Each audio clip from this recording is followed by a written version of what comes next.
Make history together. Stand with us. Spread the word. Join the conversation. Help us build a world for all ages.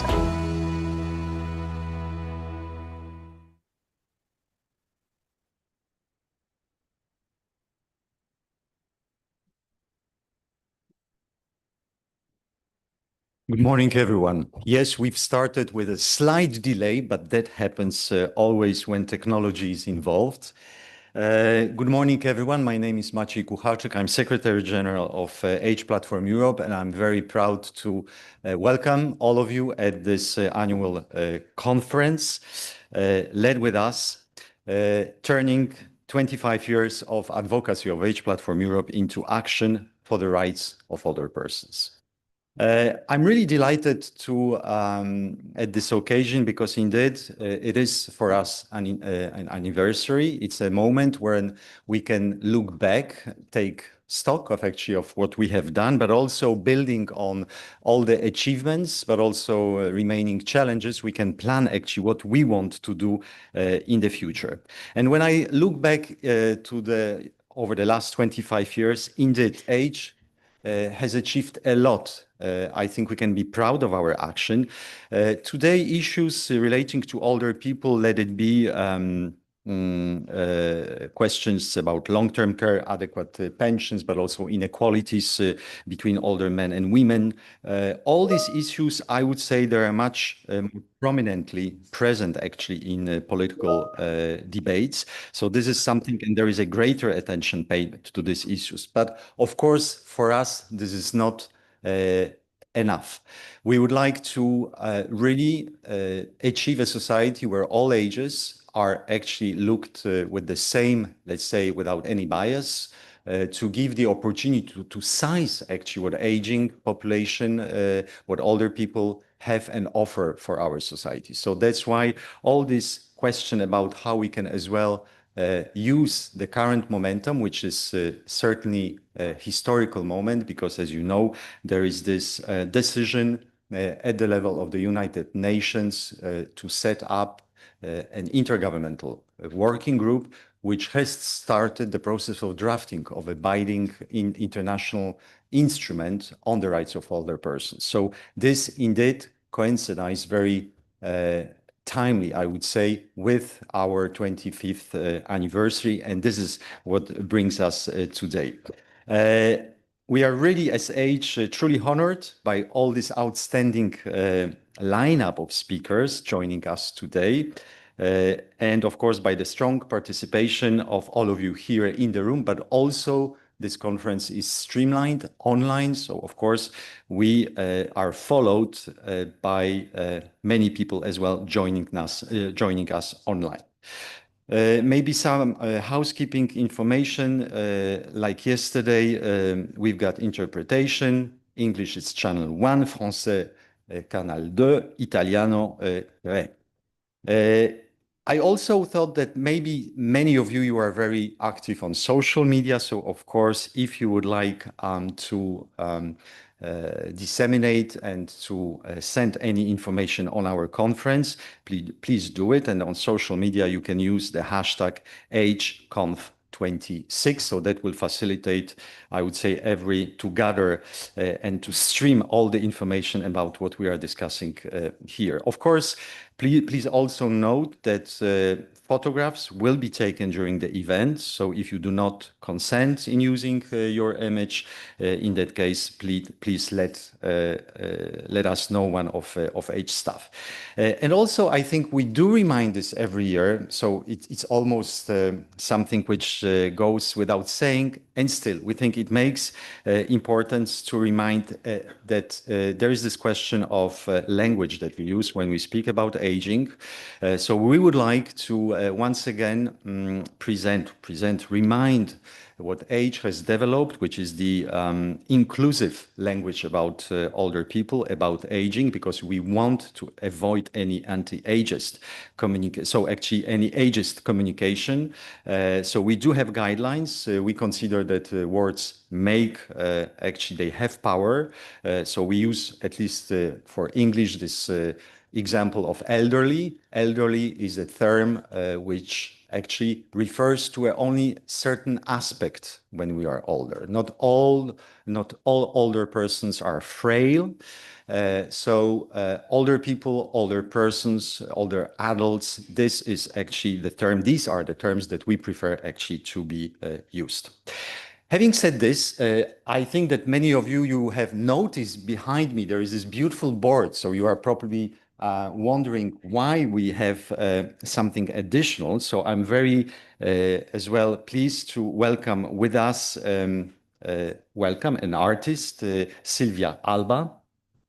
Good morning and thank you very much for joining us. You are actually a linguist and an artist, and we have came across your work, and we thought that it would be very interesting to have actually a graphic record of our discussions. We thought that that will give not only something new in the way we communicate or we concise, concise way when we try to just keep the essence of the discussions, but also to keep it available for a longer time, also in a format that will be actually interesting and we hope will give something extra to the way in which we keep, as I said, record on the discussions from our annual conferences.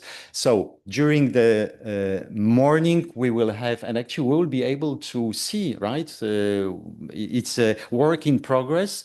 I hope that this will not distract the audience too much between you and the speakers. But anyway, you are with us. So again, thank you very much and we are looking very much into the final result. The conference will run until a quarter past 1. We will have a 30-minute break, maybe a bit shorter, considering that we are a bit late. So all this brings me now to the essence of today's gathering, which is to welcome our distinguished guest. And I will maybe go straight forward. You've got as well the program in front of you. Therefore, I'm very proud to welcome, without further ado, Ms. Eva Schulz. Actually, you are a member of the cabinet of to Executive Vice President Roxana Minzatu.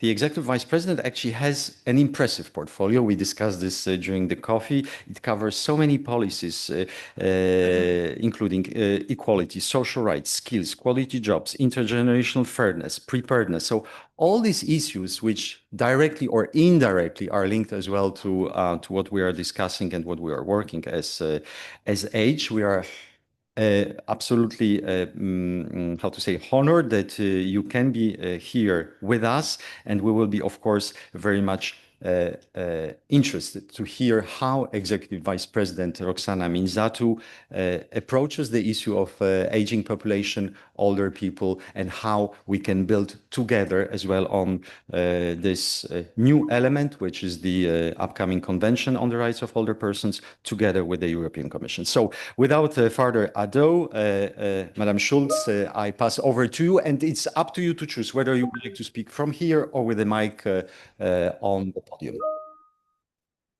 Thank you.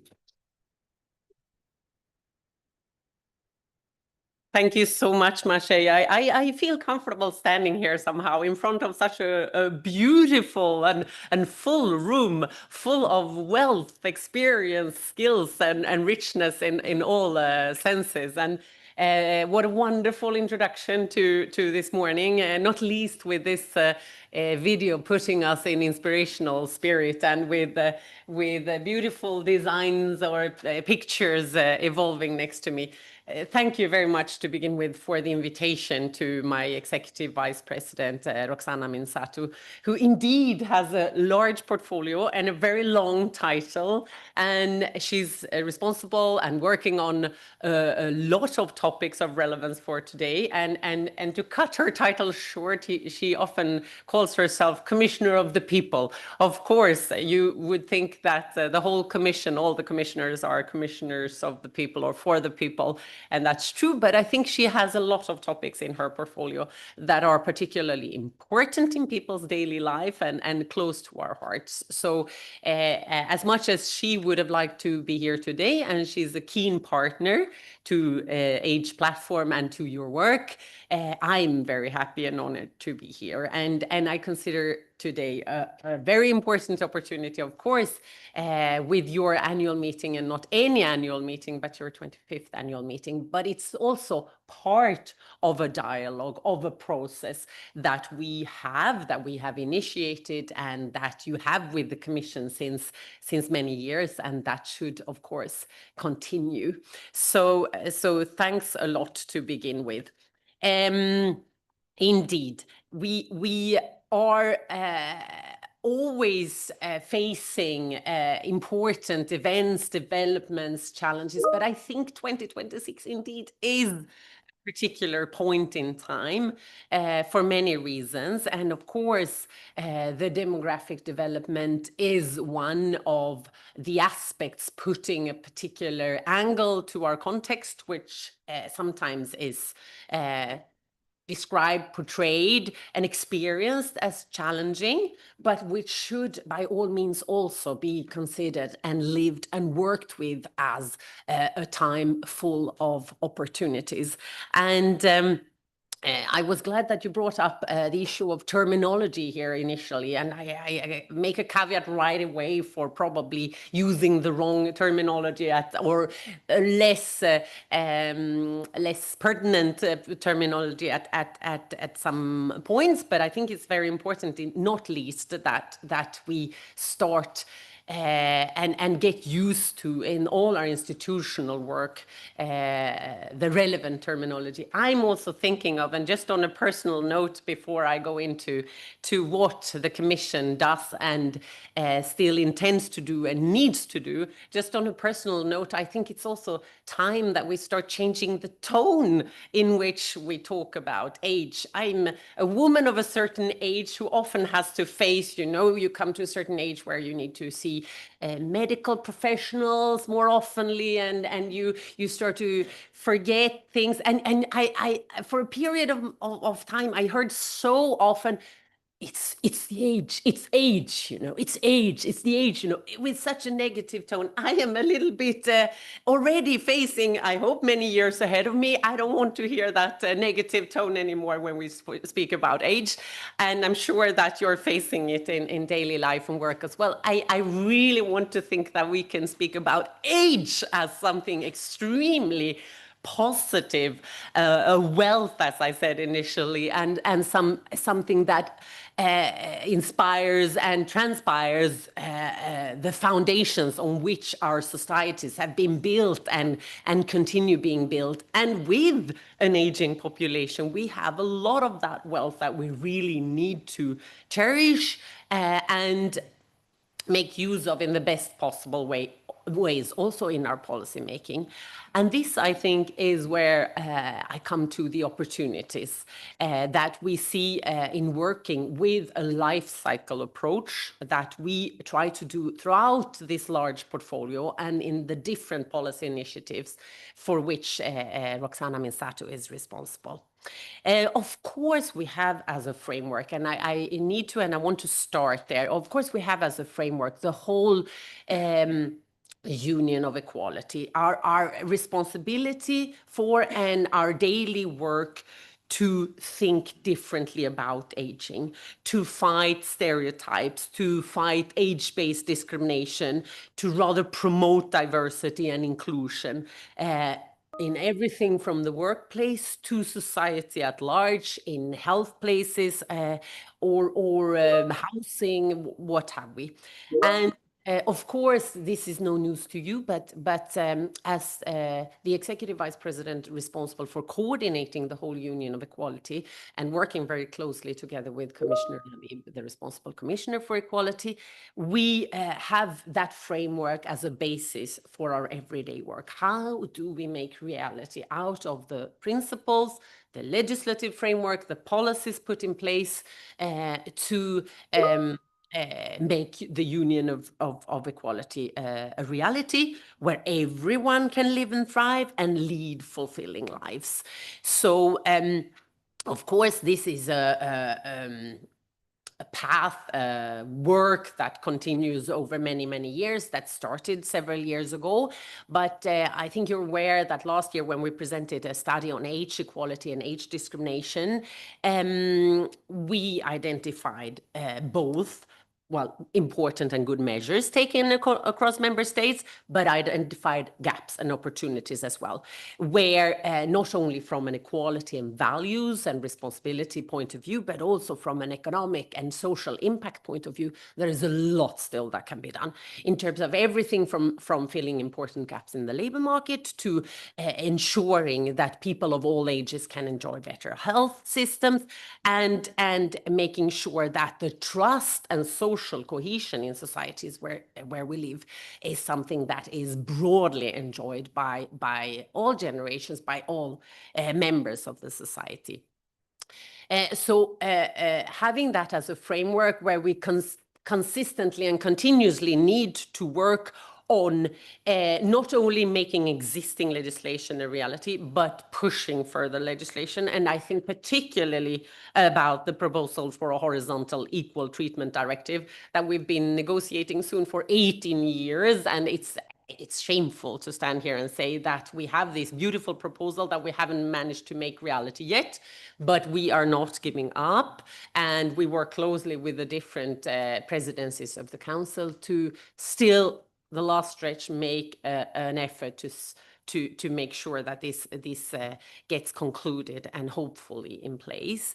And in the meantime, working on the collection of better data to ensure that we have a clear overview of what the situation is like in our societies, and pushing work through the new legislation on equality bodies that entered into force in 24, and working with member states, with the different stakeholders in the framework of the high-level group on non-discrimination, equality, and diversity. But I wanted to talk a little bit more about what we have done so far this year and what is coming up, because I think there is a range of initiatives now on the table, and this is partly why 2026 is a very important table through which we really need to get this life cycle approach in place, where all different ages and groups are truly cherished and can enjoy the opportunities that come in the different parts of society. In March, we presented, together with the responsible Commissioner Mikalev, a strategy for intergenerational fairness. And this has allowed us to take a new approach, or a slightly new approach to the relations between different generations, and making sure that what we do today is of value for those both in incoming and past generations, I wanted to say, but once again, forgive me for that slip of tongue and for not always using the best possible language.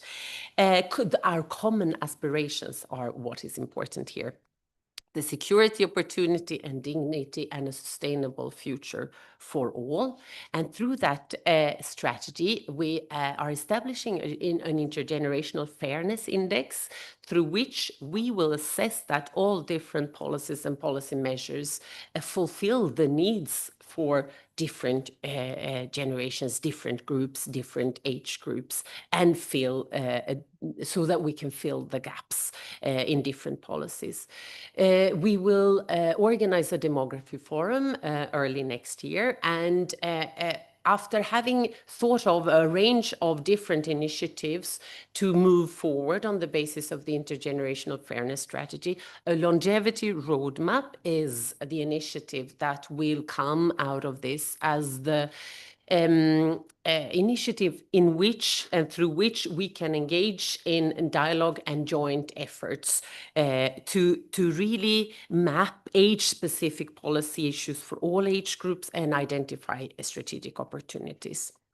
This leads me on to also talk a bit about the big social package that we presented early May, in which a core initiative is the EU anti-poverty strategy, where protecting older people's rights also means giving them means for a dignified life in old age.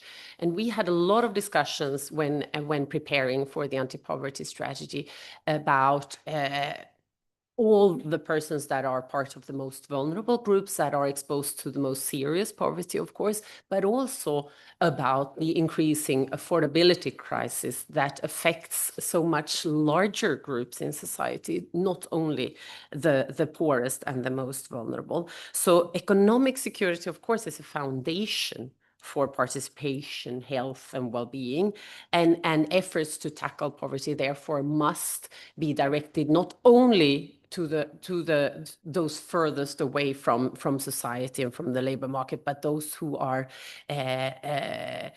who need recognition that specific challenges faced by many older people, particularly women, and those living alone or in rural areas. So the I think an important contribution to our work comes from this strategy, which takes a life course approach to poverty and social exclusion.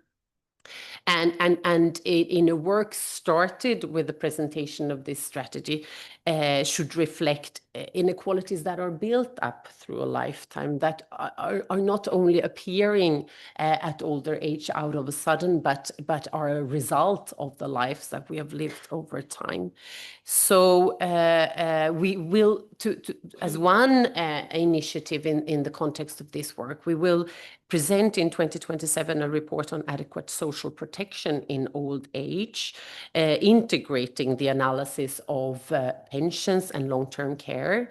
And I would very much hope that that can be one of those initiatives where we engage in dialogue and careful consultation with the Age platform to build in the perspectives that are relevant for all of you.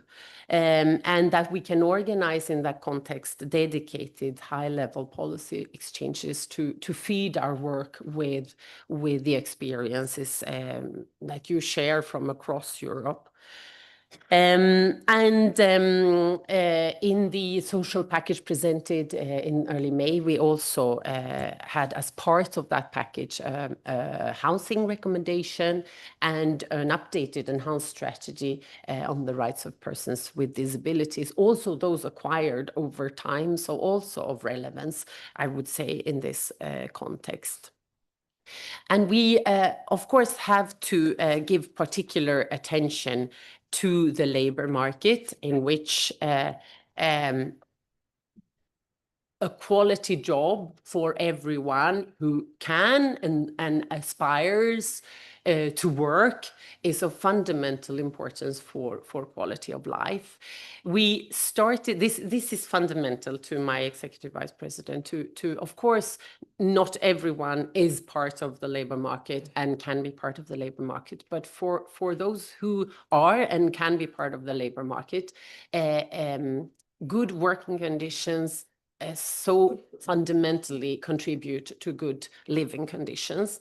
And we started the work on a quality jobs roadmap last year, which continues this year in the work of preparing a legislative initiative in which we identify the different elements that would benefit from a legal framework at European level, of course, in close dialogue and collaboration with member states, with social partners, with all the relevant stakeholders at European and member state and subnational levels, to lead up to a Quality Jobs Act that will be presented towards the end of the year. And when speaking about the labor market and the skills that are needed in the labor market, I also want to just mention 2-3 words about the Union of Skills, the framework for education and lifelong learning that the Commission presented last year. Too often older workers are overlooked when it comes to training and how to best use their skills by employers who consider them, who write them off as end of career or employed or unemployed. older people are often poorly served in the labor market or by specific employers. So there, as part of the Union of Skills, it's also our commitment and responsibility and engagement to ensure a lifelong learning perspective, ensuring that skills of all ages and types can be fully used at all stages of life. So I think with the Union of Skills and the Quality Jobs Roadmap and Act, this is also two fundamental pieces and frameworks in which we also need to have that conversation about how these initiatives best serve you, and how we can all together best make sure that they meet their objectives for all age groups. Finally, the Executive Vice President is very keen and committed to work on care throughout a lifespan and make sure that the care sector gets sufficient attention for all the professionals that work in the care sector. So she committed already at the outset of the mandate to presenting a European Care Deal. And with increasing life expectancy, we are all expected to live longer, work longer, but also enjoy rights longer that come with a longer life. Of course, adequate long-term care and social services are fundamental. So high quality long-term care is a cornerstone, of course, of active aging, and therefore also of the Commission's work on active aging and on combating ageism. So with the European Care Strategy already in place, we have defined core functions and the direction for Europe's care systems that should be affordable, accessible, and of high quality. We are evaluating the European Care Strategy, and this evaluation will form the basis for a European Care Deal planned for next year, which should take the next strategic steps in identifying and activating the key system levers that are needed to turn the objectives into reality. And here, once again, I think it will be extremely important to engage in a real dialogue so that this care deal is formulated and shaped based on your experience for what is needed and what can be what can contribute, what can be conducive in what we do at European level to add value to the frameworks at national level, to add value to what is already in place. Of course, all of this sounds like a list of initiatives where I'm mentioning a lot of things in a very short time, but everything, of course, comes with a solid process of identifying what is in place, what has worked less, where are the gaps, what needs are there to be filled, and that process always needs to come with a solid dialogue and consultation process. So the European Care Deal will be such a process, and it will also send a very clear political message. Care is not a cost to contain, but an investment in society and an investment to scale. So with that overview of initiatives, both those taken and those ahead, I want to reassure you that the Commission as a whole, and of course my EVP has a keen partner in Commissioner Šuica, who's responsible Commissioner for Demography, but I would say that all the college members have in their different portfolios a responsibility for equality, for fighting discrimination, and for making sure, whether we speak about the commissioner responsible for transport or the one responsible for agriculture, they all more and more think of their policies and work with their policy with an equality perspective in mind, and they all get engaged on the different initiatives to make sure that we navigate this profound demographic, economic, technological and geopolitical transformation phase that we are in, to build a stronger, more resilient and more competitive Europe, but most importantly to build and ensure and safeguard an inclusive, a diverse Europe where everyone can be who they are and feel and lead fulfilling lives. So by advancing equality, investing, and investment is a recurrent word, not least when we debate and discuss the next multi-annual financial framework, but investing in skills and strengthening social rights and combating poverty, fostering solidarity between generations, I think we can create and continue building a Europe that is not only more inclusive, but also prepared for the future. Thank you very much. And I think you will make that essential contribution to preparing that future here today and in your daily work. Thanks a lot.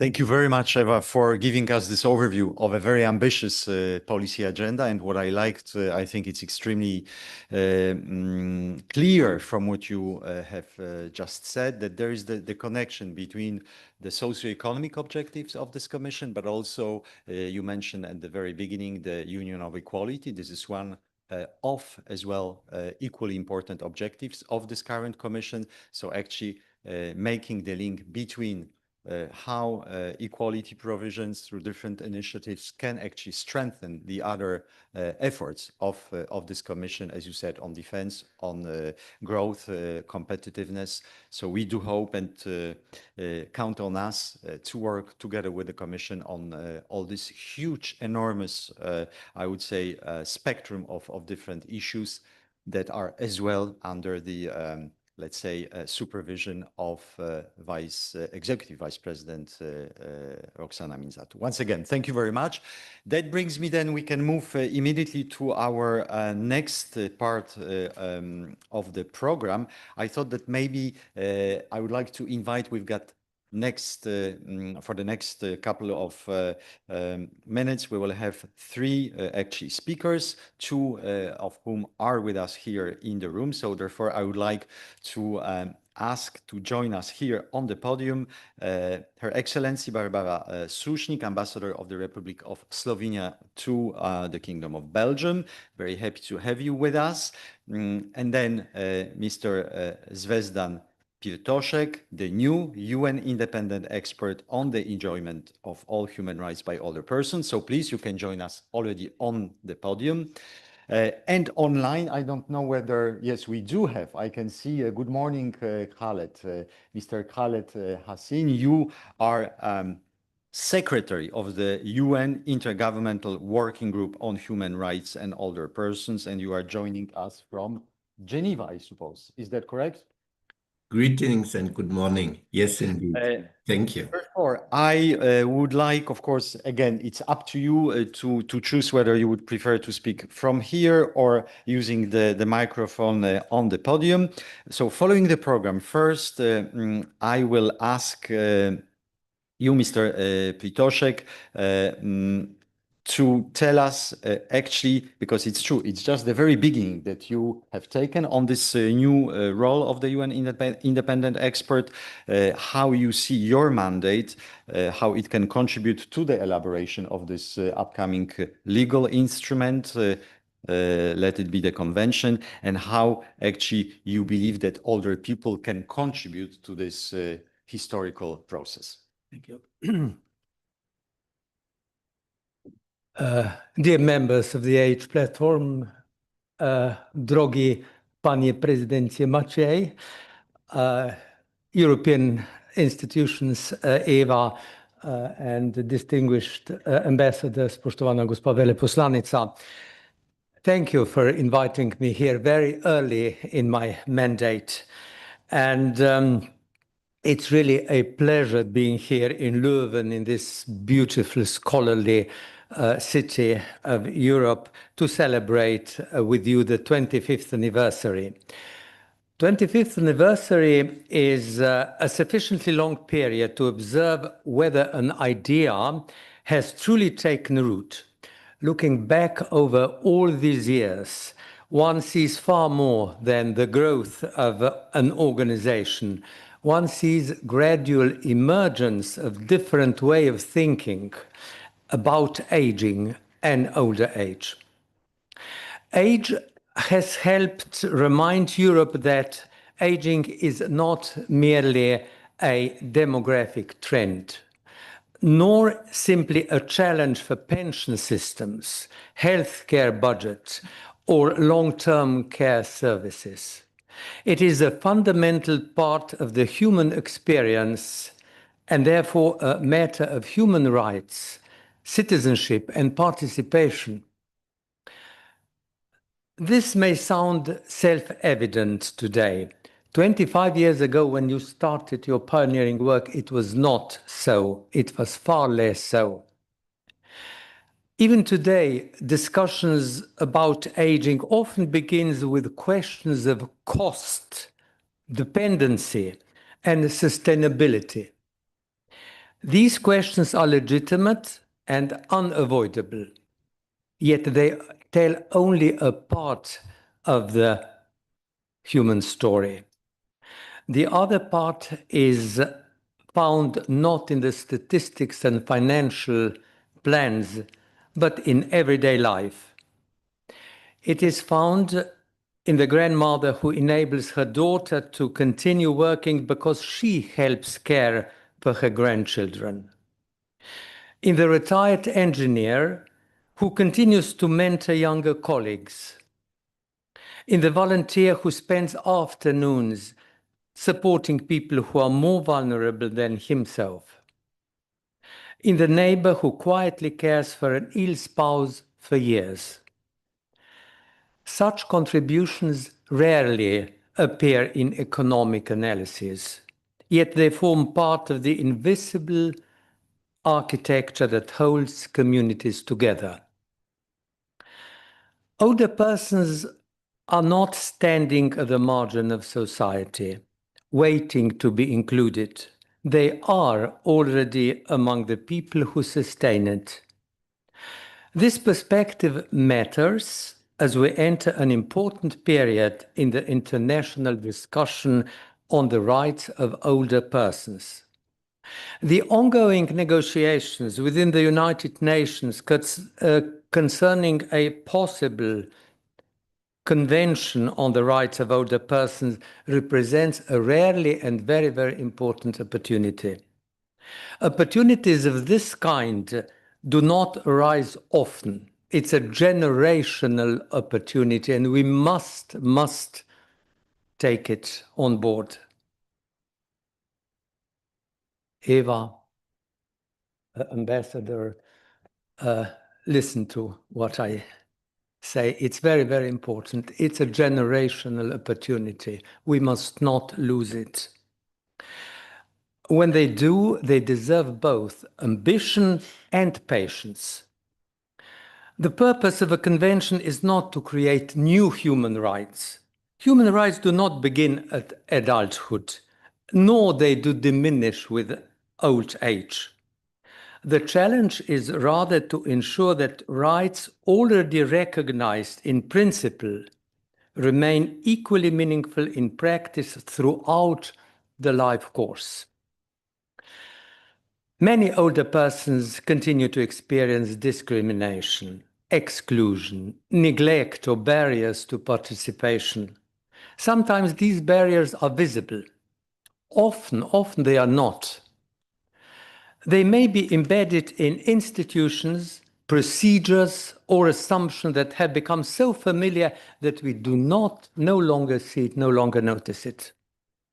One of the most persistent assumptions is that decisions concerning older people can be made without older persons themselves. The convention process offers an opportunity to challenge this assumption. If older persons are to be at the center of the future convention, they must also be at the center of the convention that shapes it. As the newly appointed United Nations independent expert on the enjoyment of all human rights by older persons, I see part of my role as helping to ensure that these conversations remain connected to the realities of people's lives, to the work and wisdom which you've accumulated in 25 years. I'm still at the beginning of the mandate, yet one thing is already clear to me.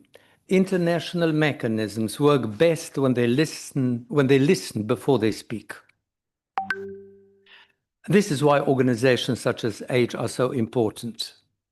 Civil society often notices emerging problems before institutions like United Nations or European Union do it. It identifies gaps between policy and lived experience. It brings forward a voice that might otherwise remain unheard of. For that reason, I hope that AGE member organizations will continue to engage actively with my mandate. I hope you will share your experience, your concerns, and your expertise.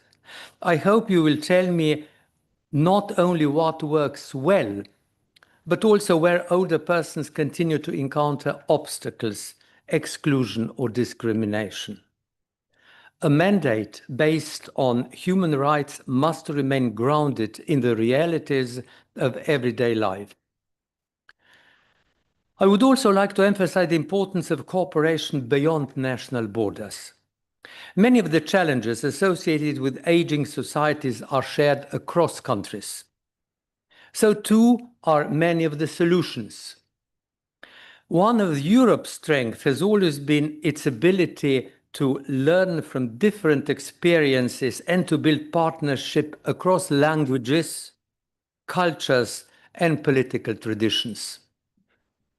AGE embodies that spirit particularly well. Its network demonstrates that solidarity is not merely a principle, it is a practical way of working. Allow me to conclude with a personal reflection. For many than 45 years, I have worked as a neurologist. Much of that time has been spent caring for people living with dementia, Parkinson's disease, and other neurological conditions associated with aging. Medicine teaches us many things, but perhaps the most important lesson is humility. Every patient carries a life story that is richer than any diagnosis. Over the years, I have met teachers, artists, factory workers, scientists, parents and carers. Some had lost memories. Some had lost physical independence. None had lost their human dignity. That observations may sound simple, yet it lies at the heart of everything we are discussing today. The question before us is not merely how we respond to demographic challenge. It is whether we are willing to build societies in which dignity, participation, and rights accompany people throughout the whole course of life, from the cradle to the grave. Aging is one of humanity's great achievements. Our task is to ensure it is also accompanied by justice and dignity. Thank you very much.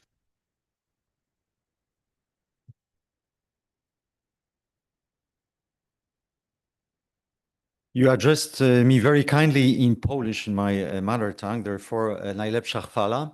Thank you so much for, I think, being very straight to the point. As you said, human dignity, this is something which this is this core element which should guide actually the upcoming work within the convention, but also even broadly in any policy actually initiatives on aging.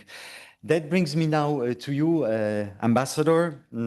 Slovenia, we all know this, was the first actually EU member state that took openly or showed the support for the idea of a binding instrument for the rights of older people. It was the case already during the pre-negotiations in the open-ended working group, but also now in this intergovernmental working group, another one. that will be drafting this instrument. So we would be more interested to know what are your expectations for this process and how this multi-stakeholder negotiation in European Union should look like. And once again, from the perspective of older people, how to ensure the contribution of those who are most concerned by this legal text. Excellency. Thank you very much. So you can keep using your Slovenian because the two of us, also with Mr. Pirtošek, we're from Slovenia. Thank you, distinguished guests, member of cabinet, representative of the executive vice president, representatives of the UN and other bodies and agencies, representatives of the universities, dear experts.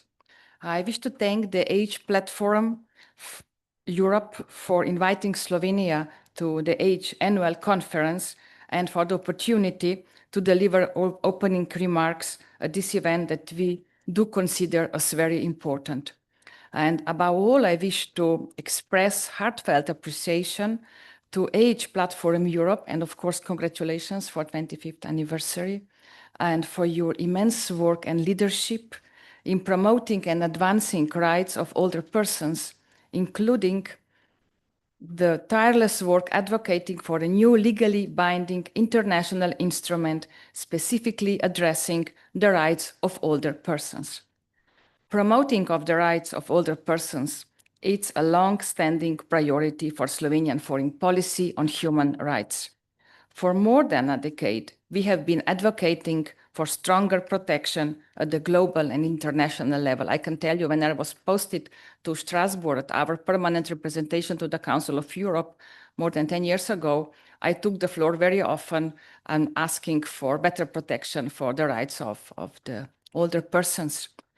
And in times of profound demographic changes and a fragmented international system that protects human rights of older persons, Slovenia firmly believes the gaps and limitations in international human rights law must be comprehensively addressed. In March last year in Geneva, as part of the core group, successfully negotiated the UN Human Rights Council resolution that created an intergovernmental working group tasked to draft a legally binding instrument on the rights of older persons. As many of you know, the Human Rights Council adopted this resolution by consensus with over 80 countries, 80, including 14 EU member states co-sponsoring the initiative. Distinguished guests, we have arrived at a pivotal moment, something Slovenia has been amplifying for years. This is work on a new legally binding instrument will commence shortly. We will actively engage in the work of the working group, of course, both at formal sessions and, of course, beyond. In preparations for the first substantive session of the Intergovernmental Working Group, a call for input was issued, inviting stakeholders to submit written contributions on the framework, on the architecture, on the guiding principles, and other relevant aspects of a new instrument. And imagine, over 200 written contributions have been received by a varied range of stakeholders. Over 200. We welcomed such an encouraging response, and all these written contributions are available on the website of the Human Rights Council. It is our firm conviction that the new instrument should duly incorporate the full range of human rights and fundamental freedoms, those already embodied in international human rights law, and those not adequately addressed therein yet. And on top of that, proper considerations should also be given to regional efforts and frameworks, for example, like the European Social Charter. It is instrumental to shift the perceptions and see older persons, this is also what was highlighted by Mr. Zvezdan Pirtošek, to see older persons not merely as a beneficiaries of social state support, but as a right holders. Thus, the new instrument must try to recognize the basic premise of demographic change and increased longevity, protection gaps discrimination, and exclusion of older persons. Because we need an instrument that will be more than words on paper. It must be an act of justice, which will move us from aspiration to obligation, provide a strong legal framework to safeguard dignity, equality, and inclusion of older persons, not just in principle, but in practice. However, the instrument should remain flexible enough to enable reaction to evolving aging contexts, which include technological, scientific, and other relevant progress and developments. The European Union and its member states have both a normative interest in shaping the future instrument that reflects European standards and values, and also a demographic and political interests in ensuring that the rights of the world's fastest growing, just a second, all my papers, the word fastest growing, it happens even to the best. The world fastest growing group, aging is of course, don't know where it is. It happens here. I was not expected to be invited to the panel, so I couldn't prepare and listen at the same time. So the fastest growing aging population are effectively protected under international law. A legally binding instrument will be elaborated, and I hope the European Union will be strongly engaged because early and active participation would give the EU and its member states the opportunity to shape definitions, the scope, the implementation mechanisms, and monitoring arrangements in line with our European values and legal traditions. A visible EU engagement would also send a signal to older persons across Europe that their rights are taken seriously at the highest level. Slovenia, as an EU member state, will continue to strive to build bridges and seek common ground within and outside the European Union. Slovenia, as part of the core group behind the initiative, is committed to ensuring that the drafting process is inclusive, is transparent, and representative of all regions and stakeholders. All stakeholders must work together to deliver. We do look forward to seeing many of you present today here, also in Geneva later in July this year. In conclusion, we cannot overlook a sobering reality. The rights of older persons have too often been overlooked, fragmented, or insufficiently protected. The time has come to remedy this situation. Strengthening the protection and promotion of human rights of older persons must become part of our efforts to build more equal and age-friendly society. It reflects our joint promise of leaving no one behind. If we deny equal rights to older persons, then we deny our own future. And I firmly believe that today's conference is going to contribute significantly to the aims mentioned, and particularly to adopting a meaningful and legally and substantially sound and concrete international instrument. I wish to thank you again for inviting me to address this important conference on behalf of the Republic of Slovenia. Thank you very much.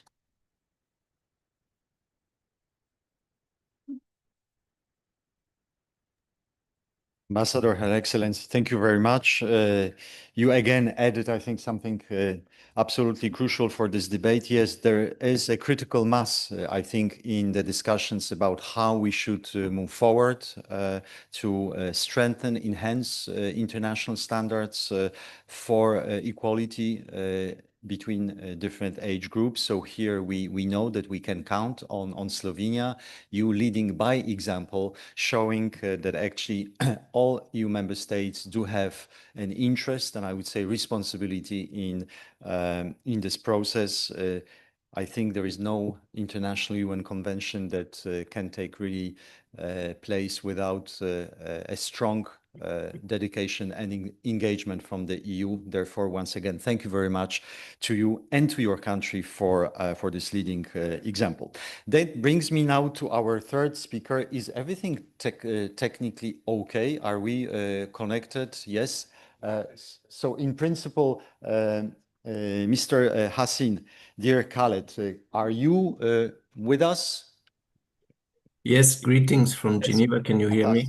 Because I cannot see you on the screen, so this is why I wanted just to be 100% sure. Therefore, I will give you the floor with maybe a little bit the same kind of a question. Of course, we would like to hear from your from the perspective of your responsibility, how actually you see this mandate of this new established intergovernmental working group for the process, but also once again how older persons can participate, and also maybe looking into very near future, what can we expect from the upcoming session, which will take in July. The floor is yours.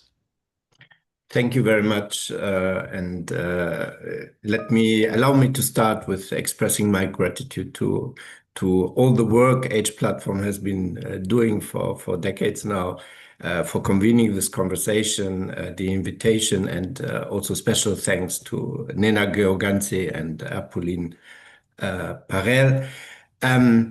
I would like also to thank civil society for its continuous interest and dedication to this process. I'm speaking today in my capacity as Secretary of the Intergovernmental Working Group on the Human Rights of Older Persons, established by the Human Rights Council and entrusted with the mandate of elaborating a legally binding instrument.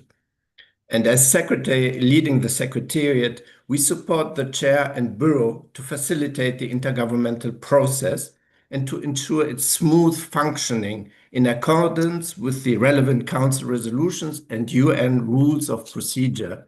Of course, as Secretariat, we are also the interface, if I may say so, for all other stakeholders, civil society, most importantly, along with national human rights institutions.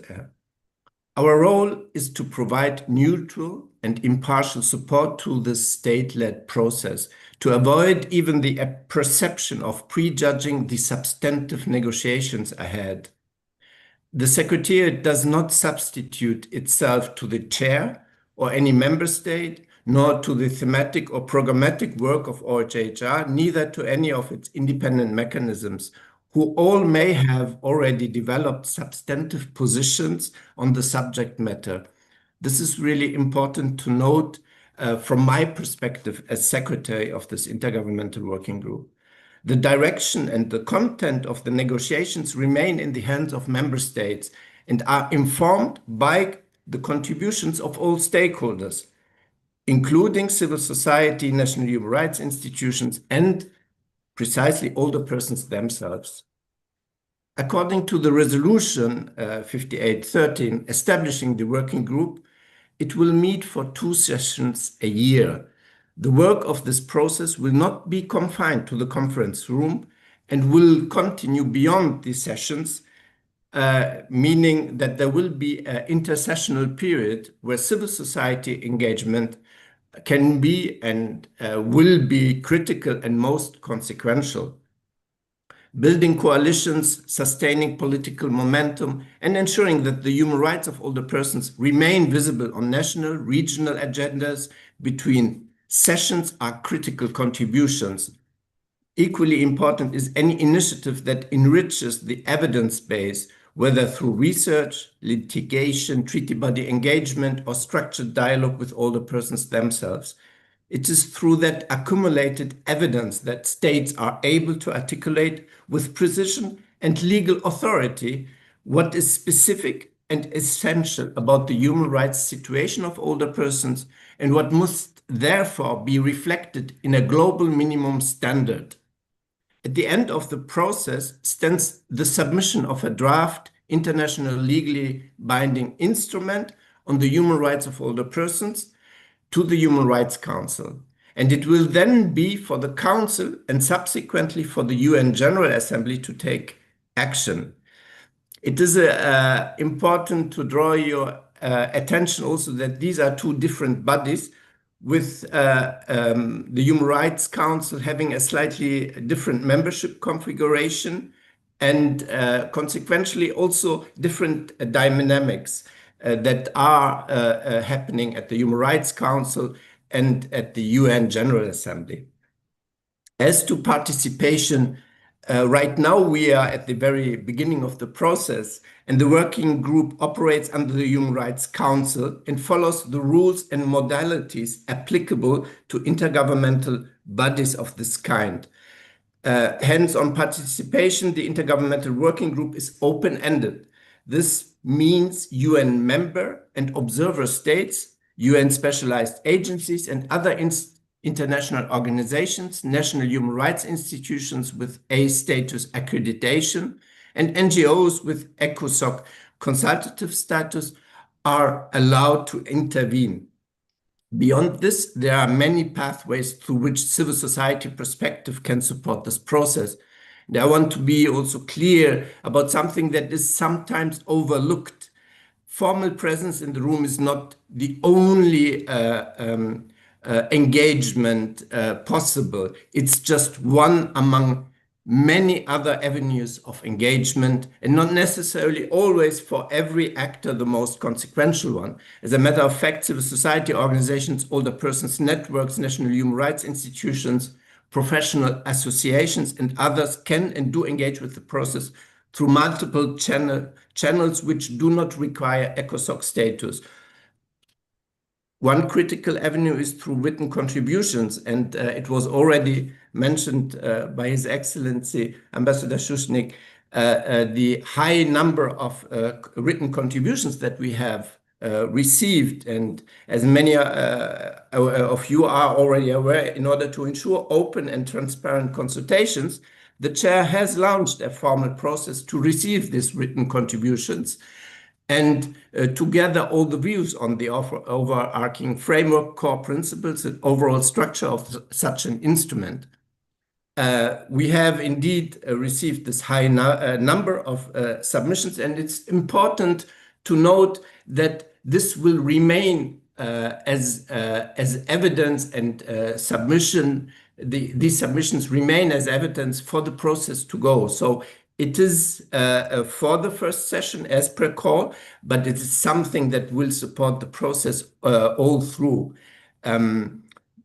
Further, there is also the most direct form of engagement that civil society can do with your government, with the relevant line ministries, with national delegations who will sit at the table and speak on behalf of your state. Shaping a national position is often the most impactful contribution to make. Similarly, national human rights institutions, many of which have their own participation frameworks within the UN system, can carry perspectives into the process in ways that carry particular institutional weight. Regional and interregional coordination among states also create entry points for civil society, influencing a regional group position, for instance, or ensuring that a coalition of states reflect civil society priorities in its collective voice, can have significant reach.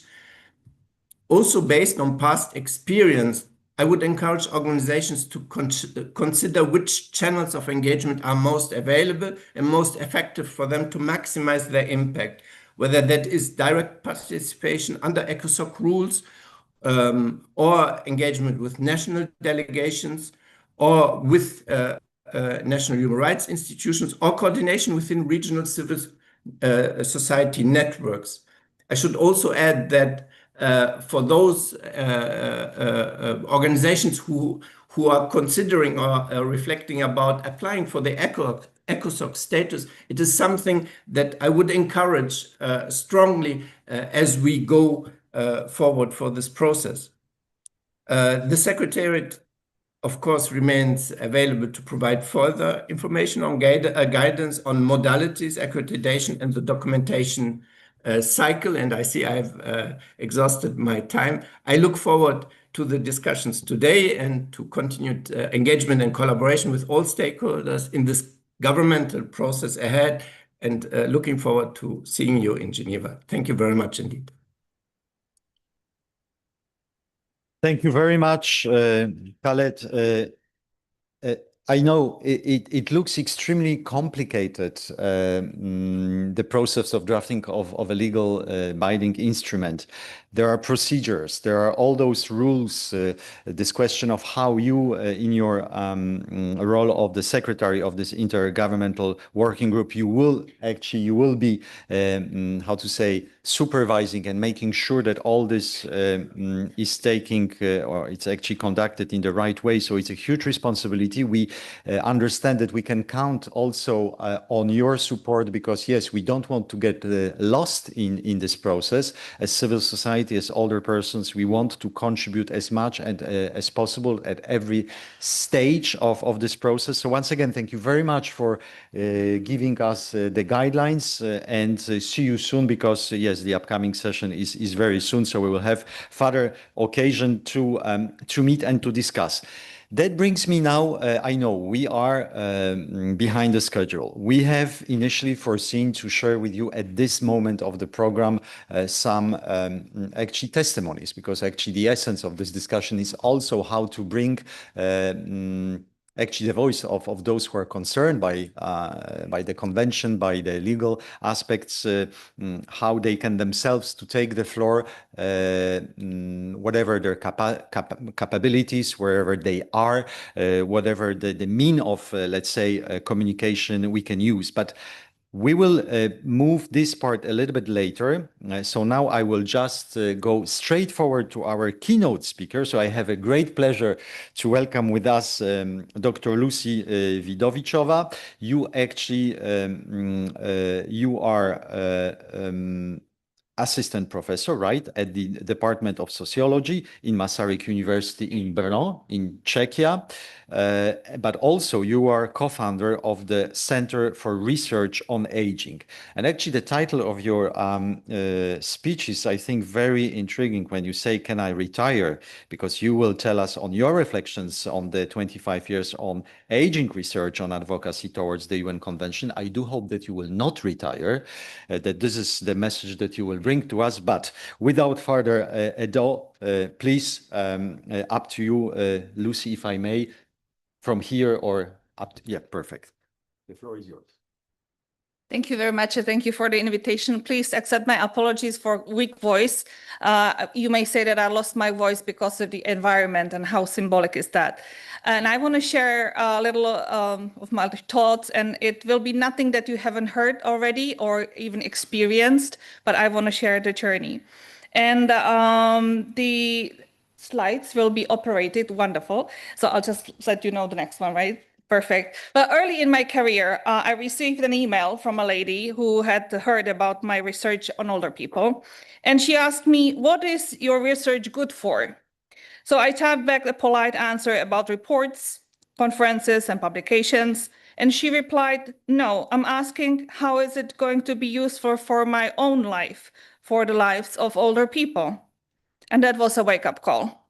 I had been trained to be an academic and actively discouraged by my teachers from ever becoming an activist. But I learned soon enough that it is very hard to sustain when you work in social gerontology and you see your own future in your data every single day. So here I am, 25 years later. I chair the Committee on the Rights of Older People of the Czech Governmental Council on Human Rights until they will dissolve it by the end of the month. I represent my country at the UNECE Working Group on Aging in Geneva until they have the finances. And I lead some of the largest global research networks in the field until I have time because of my informal caregiver of obligations. So I have been busy the last 25 years, and so was the Age Platform. And that gave us both the right to ask out loud, are older people actually better off than they were when we started? The next slide, please. These photographs were taken in Madrid in 2002 at the Second World Assembly on Aging. I was a young researcher who had no business being in the same room as all the politicians and experts and Robert Butler, the man who coined the word ageism and spend the rest of his life turning a concept into a movement. I remember thinking, sorry, that's my glasses. Technologies again. I remember thinking this is what it looks like when research becomes responsibility. 24 years later, ageism is mentioned in EU strategies, in government resolutions, in human rights framework. Butler's word traveled far. But words can travel without changing anything. Have we moved from language to action? From naming the problem to making it right? Are we on a safe ground? Can we retire our campaigns, our actions? Or as my kids in the car always ask me, are we there yet? Next slide, please. Because the data are merciless. Our 2024 ageism survey tells a story that this is not the one of progress. Discrimination on basis of age is not declining. It is more visible, more reported, and more embedded in institutional structures than when we started measuring it. Next slide, please. And this usually comes as a surprise. It is not only older people who experience it. Ageism runs in both directions. Younger people face it too, in hiring, in housing, in how seriously their voices are taken. And the young people here today are the older people of tomorrow.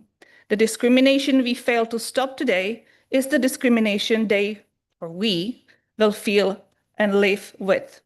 It is not seniors' issue. It is a human rights issue with a long timeline. Ageism is not a feeling, it is a structural failure. And structural failures require structural solutions. And this is precisely what the convention provides. On the next slides, our survey data on violence and elder abuse in community and in institutional settings are not comfortable reading. A significant share of older people in communities report their experiences, and care workers report witnessing abuse of older residents, psychological, physical, financial, sexual, structural. Elder abuse is invisible not because it's rare, but because we have built systems that make it easy to ignore. A convention would create mandatory protection frameworks and establish right to freedom from abuse as a human right, not a service standard. It would make the tolerated intolerable. On the next slide, I have a question we ask today very often. Yes. Oh, wait, I will. Thank you so much. That's my ADHD in it. The question, why don't older people use digital technologies? That is another question we often ask today, of which we're ignorant 25 years ago.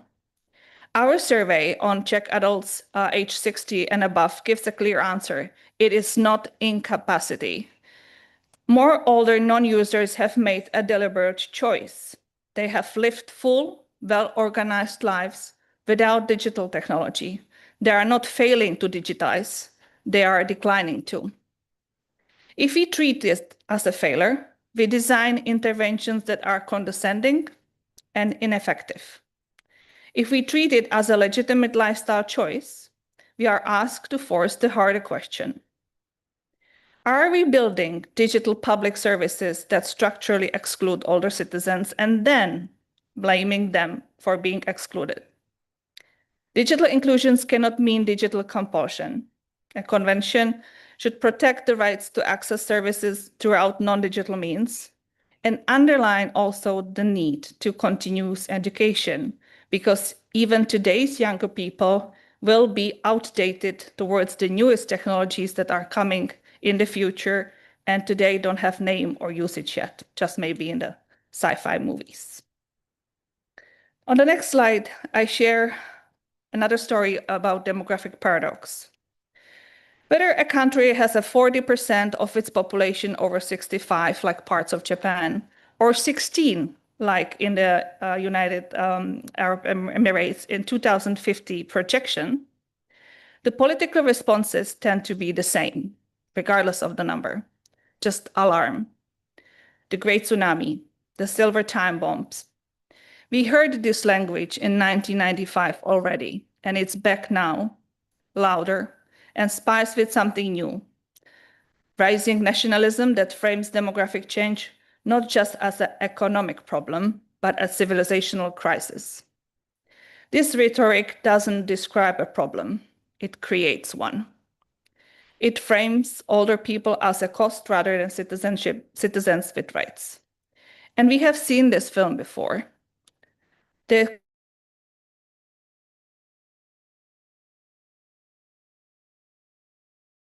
question now it is what kind of society we want to be. On average, on the next slide, older people today are healthier, better educated, and more financially secured than any previous generation. By almost all measurable indicators, later life is better than it has ever been. And yet, the world we are aging into is becoming more hostile. Climate change kills in heat waves, in floods, in slow erosion of family environments of older people. Geopolitical instability has shown how quickly older people become invisible in crisis responses. Last to be evacuated, first to be deprioritized. Wars, climate change, and social exclusion are robbing us of our longevity, taking away our right to live long and prosperous lives. Average also makes radical or erases the radical heterogeneity. It conceals that full through every category we have built, we also have to recognize that people who live at the intersections of age, poverty, migration, disability, and many more. The difference between where we are and where we should be, it's not a gap in knowledge. It is a gap in obligation, and that is what Convention wants to close. So can I retire now? The woman who emailed me early in my career, the one who asked me what my research was good for her own life, she was right to ask, and she is still right. 25 years ago, I made her a silent, quiet promise. The evidence would become policy. The policy would become rights. The rights would become eventually a life lived safely, protected from discrimination and harm, free of alarmistic news feeds, life lived with dignity, life where her voice matters. Nothing about us without us is not a slogan, it is a methodology. Next slide, please. Ageism, inadequate care, rights denied. These are not individual misfortunes, they are structural failures. The society we build today is the one that we will age into tomorrow. And we are not there yet. The convention is not signed. The average is still high. So no, I cannot retire, not yet. But I can stand here and say we are closer than we were. The language exists, the evidence exists, the political moment, fragile as it is, exists. What remains is the courage to finish what we started. A convention on the rights of older persons is not distant ambition, it is long overdue obligation, and we are the generation that could deliver it. So our responsibility for our own future and the goal for the convention, a society where no one does need to be afraid to grow old. So happy aging to all of us.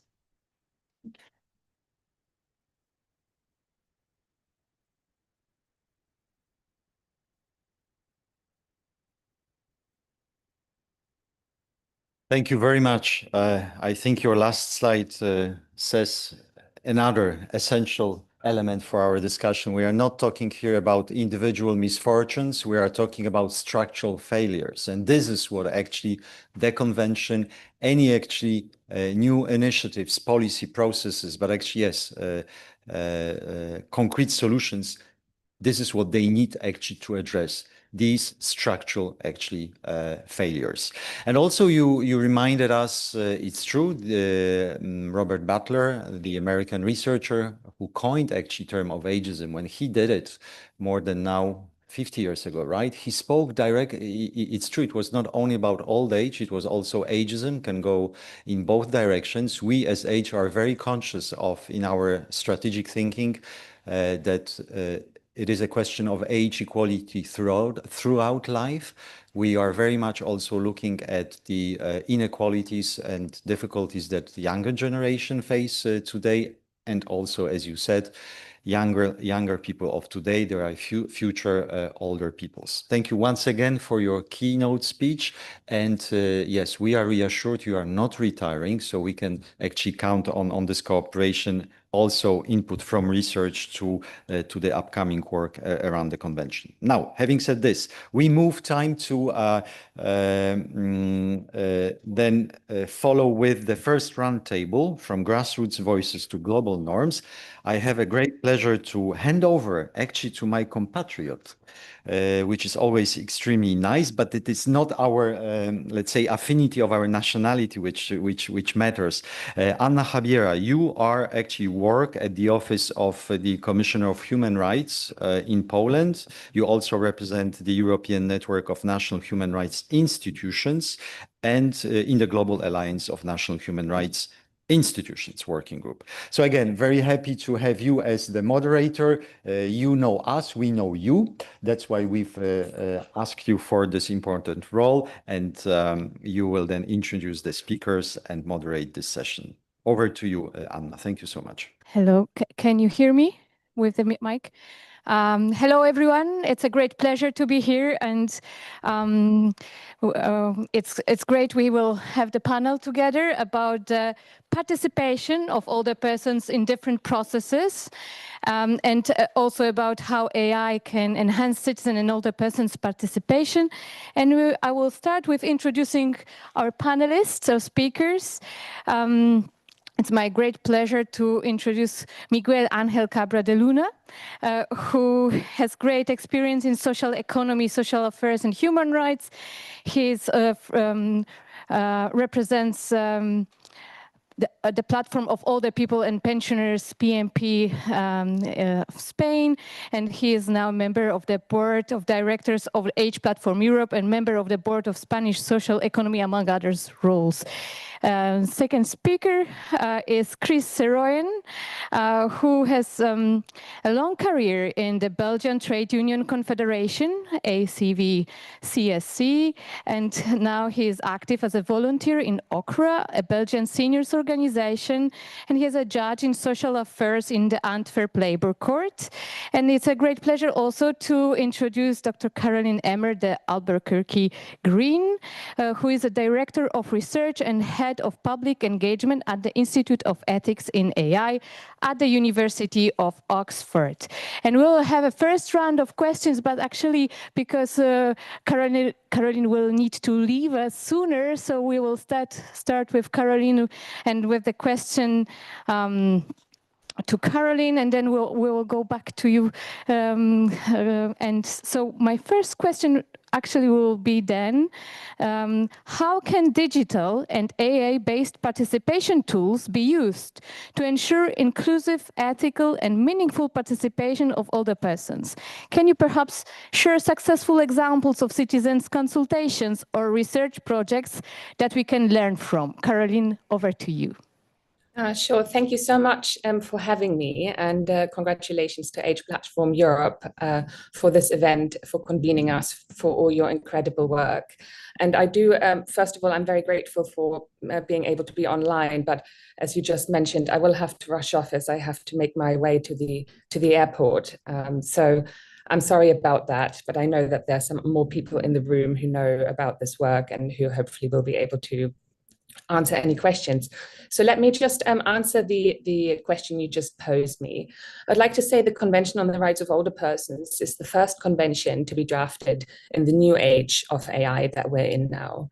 And while tech and AI will likely play a really big role in the content of the convention itself, at least that's what I'm hoping, AI at this stage presents a really important opportunity to engage older persons and their community around the world in the drafting process. So AI-enabled participation platforms can collect and amplify grassroots voices at scale and depth, and that's way beyond the more traditional consultation methods. So the opportunity is that when done well, and I want to underscore that, AI can actually lower barriers that have historically kept older people out of consultations, such as language barriers, mobility, the complexity or distances. Of course, these tools and methods must be designed with older persons in mind right from the start and not as an afterthought. And the risk is that these tools simply will replicate existing exclusions and ageism at scale. And we heard some of these concerns in the previous keynote too. So let me give you an example when AI has played an important role for civic participation quite recently, and then talk a little bit about the need for ethical design and any methods for to inform the convention. So one example would be Engaged California, which was all about the LA wildfires recovery.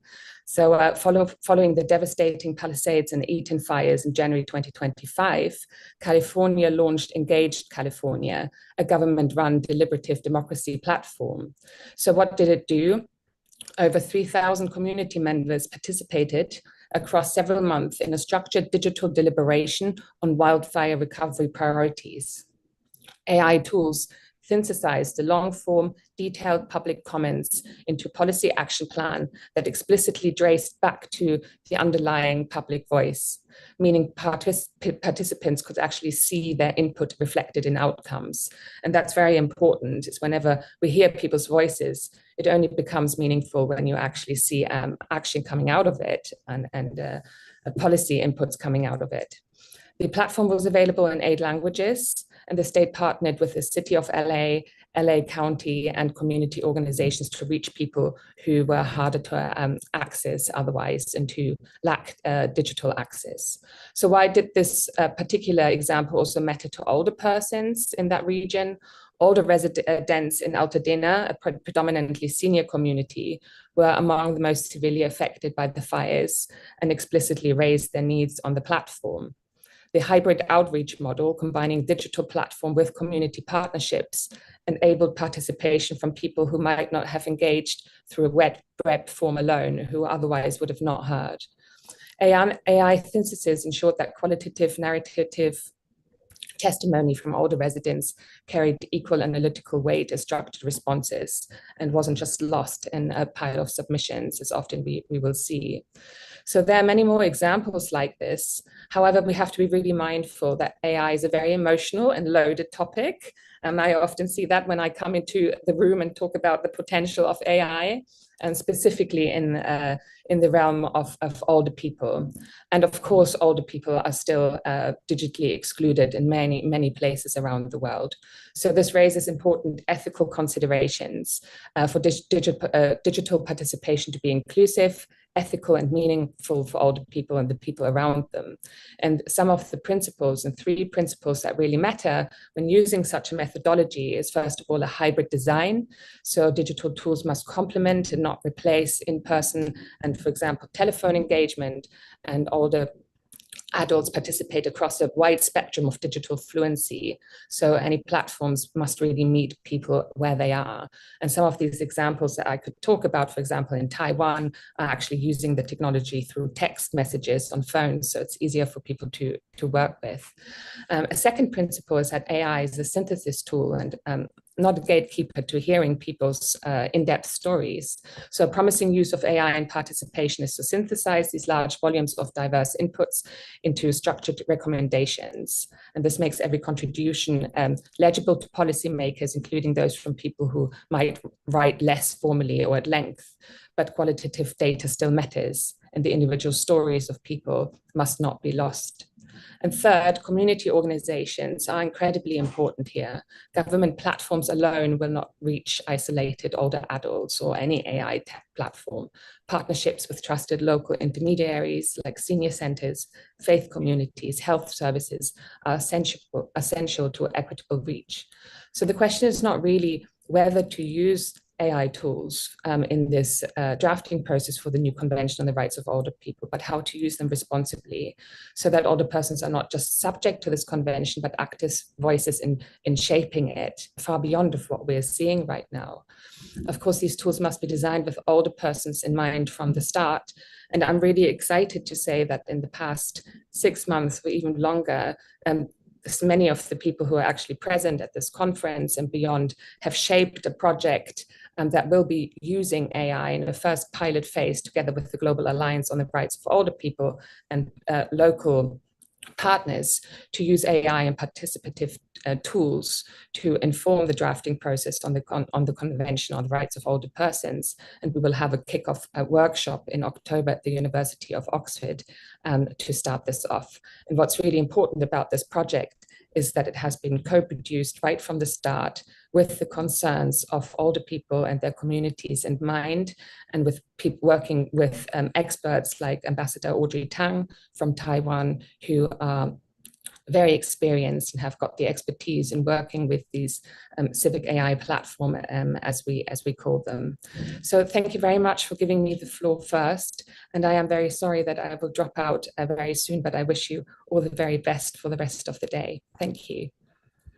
Thank you so much, Caroline. I think it's so crucial to be up to date and to know how, at which stage the discussion about the use of artificial intelligence in the process of consultations is at the moment. And thank you for sharing. Safe flight. And now we go back to the room.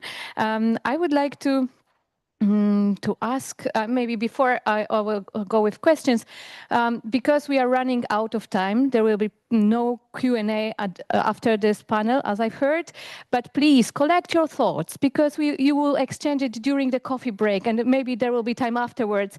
And participation is such a crucial part of this whole discussion, how to improve it, how to really use this opportunity. So I just would like to encourage you to think of it. And now I go with questions to the speakers. And Miguel Ángel Cabra de Luna, there is a question for you. What is your experience in Spain from engaging with consultative body established by Immerso? Who is involved? What is your role, and what lessons could be learned? Over to you. Okay, thank you very much.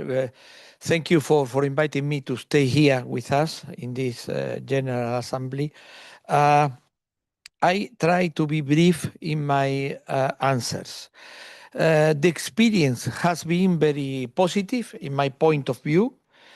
We have experience before experience of the negotiation of the Convention for Disabled People. I was very inside the team which prepared the Spanish works in this issue. But anyway, the government established a consultative body, was established in October 25, and we meet every 2 months, holding discussions prior to the Geneva Intergovernmental Working Group to prepare the Spanish position. Who participates? First, senior officials from the civil service, high civil servants, particularly from the social administration, INSERSO, which is the competent body for senior citizens, persons coming from the Ministry of Foreign Affairs, the specialists in human rights, technical representatives from associations of senior citizens, like the Platform of Seniors and Pensioners, and people with disabilities, which CERMI, which has their experience also, as well as human rights specialists from academia. I mean, Nina Georgiansi, who is with us here, is member of this consultative body. We propose, like the platform of the older people and pensioners, PMP in Spanish, to be member, and the public administration accept. What are the functions of this advisory body? There are content development, work an international, European and Latin American level. We will see later the importance of to capture votes for the future, drafting and disseminating and activism. We have activism. We have already held 3 previous seminars with an open and participatory character to disseminate the topic of the convention, with more than 200 participants in each case. An open mailbox has been created for receiving specific proposals, and the use of social networks has been facilitated in relation to the work of the consultative body.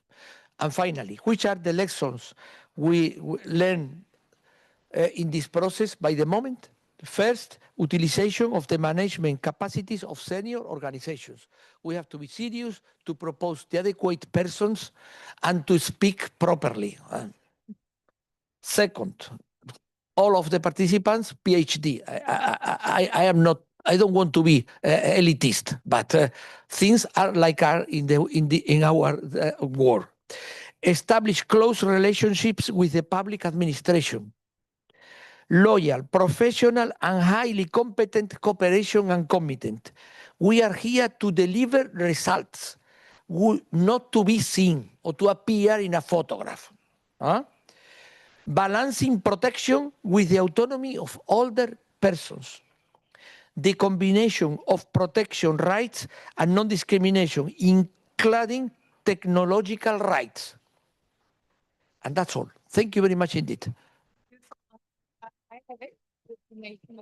Okay. Or it's not working yet? Not working yet. Oh, now now it works. Thank you so much for sharing your experience from Spain and about lessons of being effective, I suppose. And now lessons on how to be effective in this work. And now I would like to turn to Chris Saroyan and with a question, what is your experience in bringing together diverse organizations to build common position in Belgium and contribute to the UN process? And what can we learn from this process to inspire similar national coordination? Over to you. Thank you. Good morning. Well, for the sake of time, I will skip a lot of what I wanted to say about how we as OCRA try to work together with the other grassroots organizations in Belgium for common input and lobbying. As you know, Belgium is a complex country, and also the landscape of senior organizations is also complex, with organizations for each separate organizations for each language community. Ultimately, this proved no obstacle to reaching a consensus among us. For a common input, you can find that input on the website of the Human Rights Council. Without much discussions, without a lot of conflicting points of view, no conflicting points of view until now, we used our federal council, our federal advisory council for older people as a platform, forming that consensus.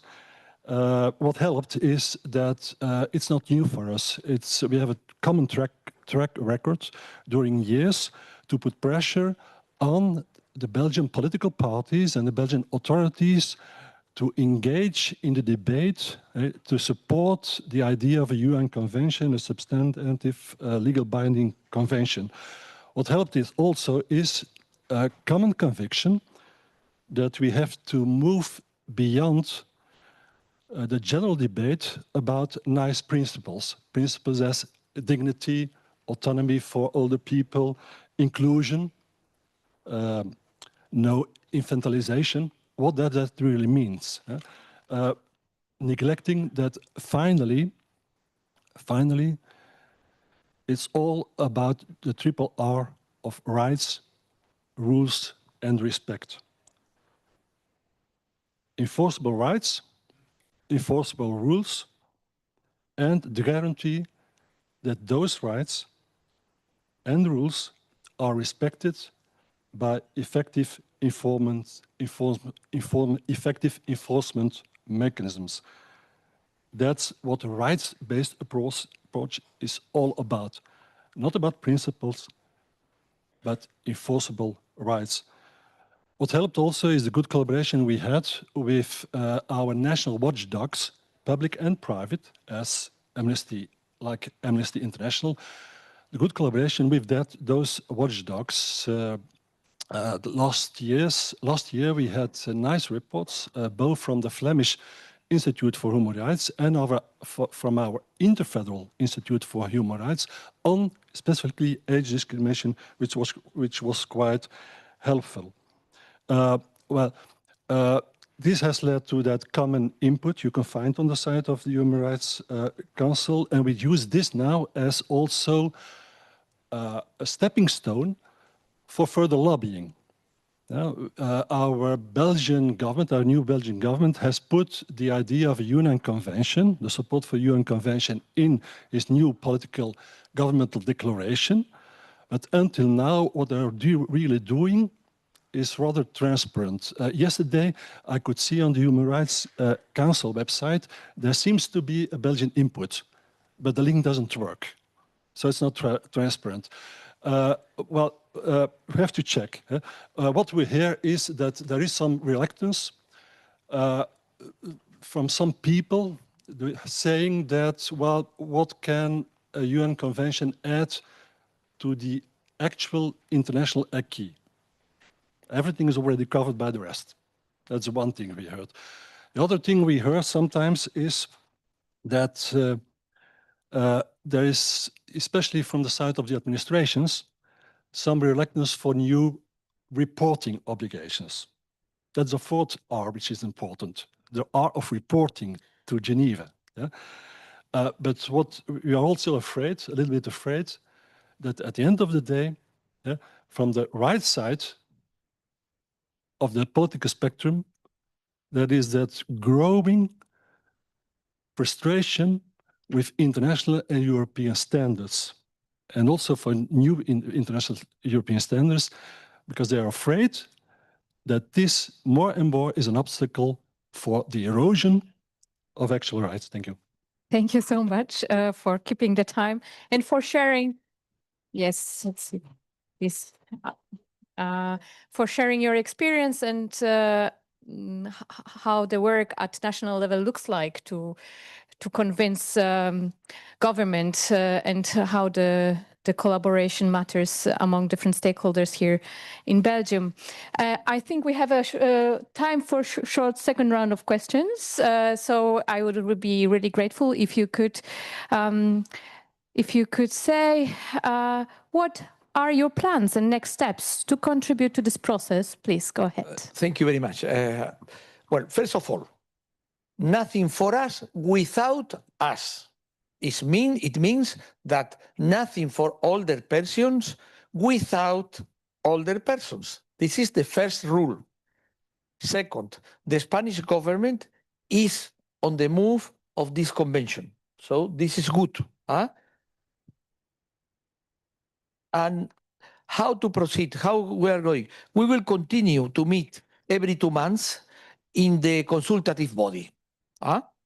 Second, thanks to the H grant, regranting, we presented this year, we have carried out a political advocacy event in the parliament at the 25th of May with the participations, first of associations of older persons and pensioners, second, jurists and politicians from the social field and for the Foreign Affairs Ministry, of the fight and other authorities that fight against discrimination, ageism, including the State Attorney General's office. We got in a law that the High Authority for Non-Discrimination also is in charge of older persons, not only for women, that's beautiful, not only for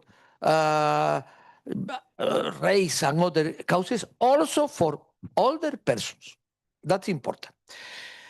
And also, we got all the parliamentary groups without exception, from the left to the right and very right, that they have to participate. They participated in this event and they expose their awareness in the matter of the convention. Then we start to try to make lobby inside the parliament. Second, we will hold meetings with associations of older persons to establish a roadmap on the convention in Spain in October, which will serve as a guide for successful political advocacy. We organize with the government a Latin American seminar that will be held in Santa Cruz de la Sierra in Bolivia at the end of June, 30th of June to 3rd of July, with representatives from the 22 Latin American countries to make progress on the convention, taking in account the existence of an Inter-American Convention on the Protection of the Human Rights of Older Persons ratified by most of the countries of the region. So they can be championships in the United Nations discussion, because they know what is on the table. Thank you. And I finish. Our president of the platform of all the persons pensioners from Spain will participate in this seminar. Okay, so we will try to continue. I hope that the regranting activity will continue. The important in this case is not the money, is the help to have the European approach and to communicate to others and to involucrate other associations in the movement, because it will take time. It will take time. Sure, it takes time. Thank you so much. Also for sharing your experience in international collaboration and how to use the experience of other regions in the process and how to learn from them. And now, if you'd like to share your plans for your, Chris, for your work. Very briefly, what I particularly wanted to share with you is how we, as Belgian grassroots organizations, with our new Belgian Alliance for UN Convention, we take the opportunity also to put our own house in order, especially for age discrimination. We don't have to wait for Geneva or New York or whatever for campaigning for national solutions. That's what we're trying to do with some organizations, Droit Devant, for example, who is present also today, and other organizations. We started to make a list of national or Flemish or Brussels or Walloon discriminations you can find legally or in practice. We started with two or 3 points, and now we have bringing together all the expertise and the expertise of what we call experience expertise of all the people themselves, what they experience also as discriminations. In the meantime, we have a list of more than 30 points. Maybe that can be an invitation for other countries to do their homework also. For example, do we have to accept mandatory retirement ages? Do we have to accept in Belgium that a lot of benefits for disabled persons are excluded when the handicap has not been discovered before the age of 66? Big problem in Belgium. We've support since last year from our constitutional court, but without a political solution, etc. I can go on. Maybe one element I wanted to add is that based also on the work of our national watchdogs for human rights, we see also that when we go to the courts for some age discriminations, European legislation is not always helpful. One of the big problems is Article 6 of the directive, the framework directive for the anti-discrimination on the labor market, which allows a lot of justification grounds. Maybe that's also a problem for the proposal of the horizontal directive, etc. So besides that national front, we have to open maybe also a third front, between the international and the national front. What can we do already on a European level? Thank you. Thank you so much. And I believe that the work at national level is crucial to make governments, yeah, please, applause. Thank you. And the work at national level is so crucial because it will also prepare governments to be ready to contribute to the process at global level. So it needs to go parallelly, and it supports each other, like in terms. Would you like to add one sentence? One sentence. We cannot forget the power of our votes. In the case of Spain, 11 million persons are elders. We have 45 million of inhabitants, but 11, if we take out the children, the big group is the older persons. And that was the one. We have to move this political punch. Sorry, I forgot in my intervention. No, that's fine. Thank you so much for adding it. It's true. It's important to feel the power and feel confident as a group. I was asked also to add something about NHRI's, National Human Rights Institutions, and civil society collaboration and collaboration with older persons themselves. So maybe I will only say a few words that there are different types of national human rights institutions. So they have slightly different functions. Office of the Commissioner for Human Rights of Poland, for instance, is a kind of ombudsman, which means he receives complaints also from older persons, from civil society organizations. And in this regard, by analyzing them, collecting them, adding legal expertise and the knowledge about human rights of older persons, about international law, national legal framework, prepares motions to the government, advise government on how to work. So in this regard, NHRIs channel the voices of older persons, adding their expertise, their knowledge, seeing a bit maybe broader picture of the international law. And in this sense, we heavily rely on collaboration with civil society organizations and on complaints. It's so important to receive complaints. So the awareness raising among older persons, which is the work very often civil society does, is so crucial because only people who are aware of their rights can complain and give the fuel to the NHRIs to work on that. So therefore, it's so important to have such an exchange as today, and at both national level, regional level, and also at global level, so at 3 levels.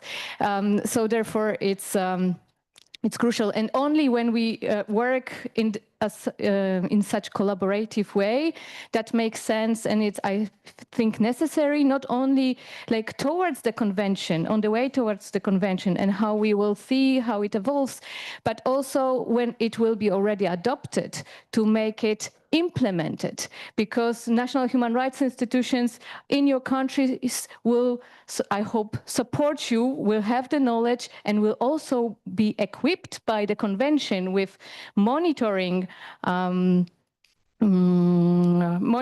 mandate to support older persons in actually enjoying their rights. And I will stop here, and I think we go to the break. Yes, please enjoy your break. Thank you so much. It was really great. Thank you. So we have to be back at 11:45. So 11:45 we start, which means you have to be in the room before 11:45.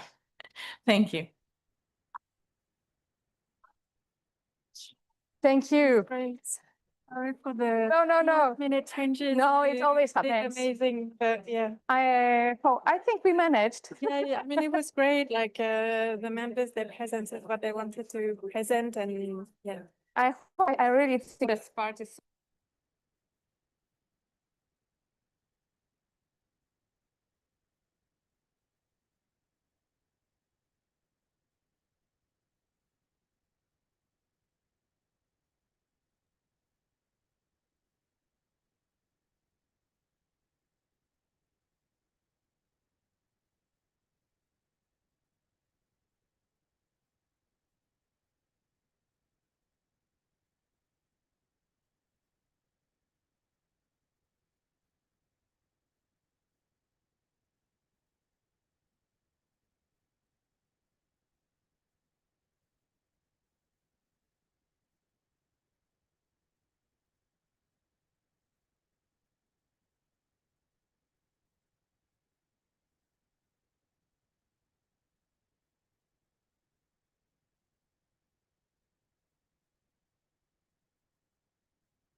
Las personas mayores, especialmente las muy mayores como yo, sufrimos diariamente vulneraciones de nuestros derechos. Pienso que una convención internacional nos daría una fuerza, nos empoderaría de cara a poder reivindicar en cada caso en que sentamos que nuestros derechos son vulnerados, para poderlos reivindicar como corresponde. This needs to make a real, tangible difference. It means being able to challenge the unfair treatment and having a direct, influential voice in the very policies that shape their daily lives. In practice, older persons still experience a lot of discrimination because of their age. The convention could help by creating awareness that human rights belong to all human beings, no matter whether we are young or old, and human rights may never be taken away or limited because of age. And it would give a strong recognition that aging is part of humanity.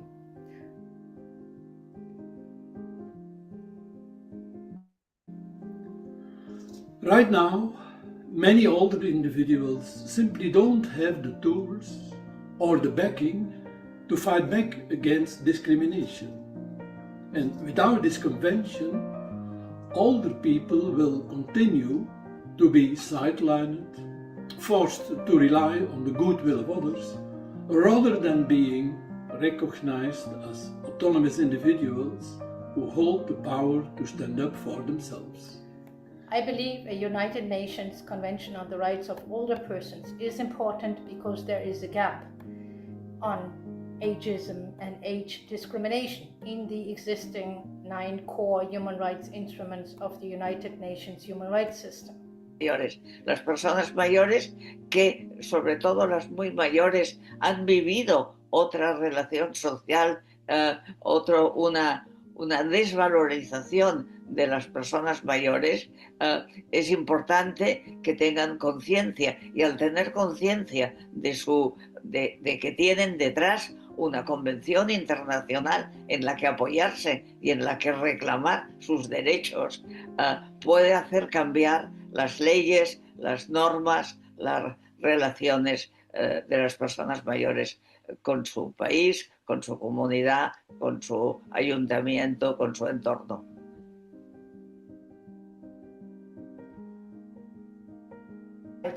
So the CRPD, the Convention on the Rights of Persons with Disabilities, has helped to move away from a medical model of disability to a human rights model of disability. And for me, the Convention on the Rights of Older Persons is just about that, to move away from a medical model of aging to a human rights model of aging, and seeing age and aging as part of humanity and human experience. En Cataluña estamos trabajando hace años, está en el Parlamento, una ley de las personas mayores. Pero claro, esto se refiere solo a Cataluña, no tendrá nunca la misma fuerza, o la fuerza de una ley autonómica, que una ley internacional. Esa ley internacional es en la que se puede apoyar para reivindicar el ejercer un determinado derecho. This convention must help move us toward a world where aging is met with given dignity and respect, and where older generations feel secure and confident in their societal standing. It needs to completely shift the narrative. We must move away from viewing older people as vulnerable citizens who just need to be cared for, and start recognizing them for who they truly are, powerful, informed right holders with the full backing of the law to demand the equality they deserve.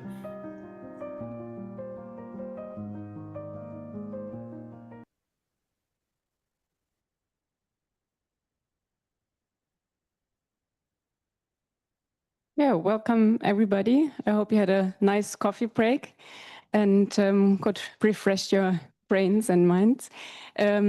I would like to welcome you to this session entitled Regional Leadership in Action, Building Commitments Towards a UN Convention.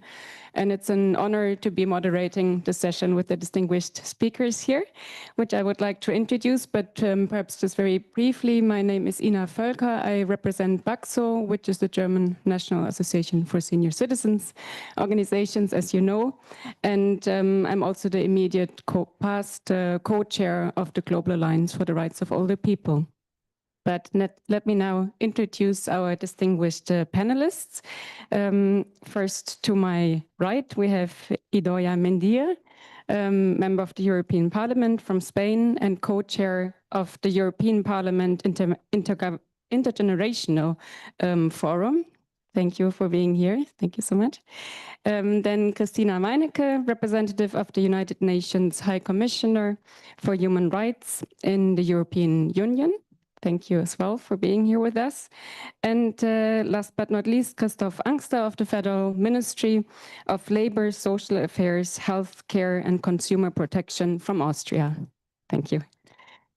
Well, we have already heard a little bit about the resolution of the Human Rights Council today establishing the Intergovernmental Working Group on the Human Rights of Older Persons, which marks a very important milestone. And this resolution has been co-sponsored by 81 states, including 14 EU member states, and it was adopted by consensus. So this is really creating a very important opportunity for us. And the question we want to explore today is how the European Union and its member states can contribute to and help to shape these negotiations on a future UN Convention on the Rights of Older Persons. And we will look at what regional leadership could mean in practice, what commitments may be needed, and how different stakeholders can contribute to an inclusive and effective process. So let us start with the first round of questions around the EU engagement and why it matters. So first, perhaps, Christina, to you a question. In January 2026, in the beginning of this year, you co-hosted a meeting to foster regional awareness and mobilization around the process. So perhaps you could share a couple of key messages from this meeting and also perhaps your personal reflections as representative of OHCHR to the European Union on why EU engagement matters in this process. Thank you. Yeah, thank you very much for the invitation. Very pleased to be here. My colleague Khaled already this morning outlined a little bit OHCHR's role, and I do want to take that step back because one, we have the role of being the secretariat to this member state-led process. At the same time, in that member state-led process, different actors engage. One actor that hasn't been maybe mentioned so much before is also the United Nations. From the International Labour Organization to UNICEF, etc., all these entities engage in that process, and OHCHR itself in its own right as well. And that's the role that we play here also as OHCHR in Brussels to assist in facilitating engagement with the overall process. We are well placed because we are the agency that is looking after the human rights-based approach, mainstreaming the rights of older persons in the overall work of the United Nations. And the Human Rights Council resolution that gave the mandate to develop the legally binding instrument also gave the mandate to the High Commissioner for Human Rights and the Independent Expert for Older Persons to engage regionally on this portfolio. So indeed, in January, we had this expert roundtable. Quite a few colleagues here in the room based in Brussels were participating, and thanks to Age Platform for the great partnership in doing that. Some key highlights from that meeting were also raised already today in the keynote speech: evidence-based, the legally legally binding instrument is to close certain gaps in protection, specifically around age discrimination and rights to protection, and to establish accountability mechanism. And as the independent expert Piotr said, it's not about creating new rights, but making existing rights effective in older age. Secondly, the instrument would be a great tool for empowerment and recognition of older persons. And we have seen that, and we just heard Teresa Degner, also that it mobilized around the CRPD, a completely different movement of people. And we also heard about that, nothing about us, without us, resounding very strongly here and as a methodology basically to it. Also, the EU and its member states, it offers an opportunity to demonstrate leadership in multilateralism and human rights, which is strongly needed at this time. And lastly, even though we heard that it is not only a reality, but demographic reality is facing member states around the world and in the European Union, and makes it even more urgent to protect the rights of older persons. So yeah, maybe I keep it here. Yes, thank you so much. Thanks for keeping to time, because yeah, we want to make sure that we have time for discussion later on. So Ms. Mendia, from your perspective as a member of the European Parliament, if you had to make the case for effective EU engagement in the negotiations, what added value can the EU institutions bring that member states alone can't? Well, thank you, and good morning to everybody. Well, I think that the European Union institutions also have an important contribution to make in all this debate, and the European Parliament, for example, can maintain political attention, support ambition, and create political momentum.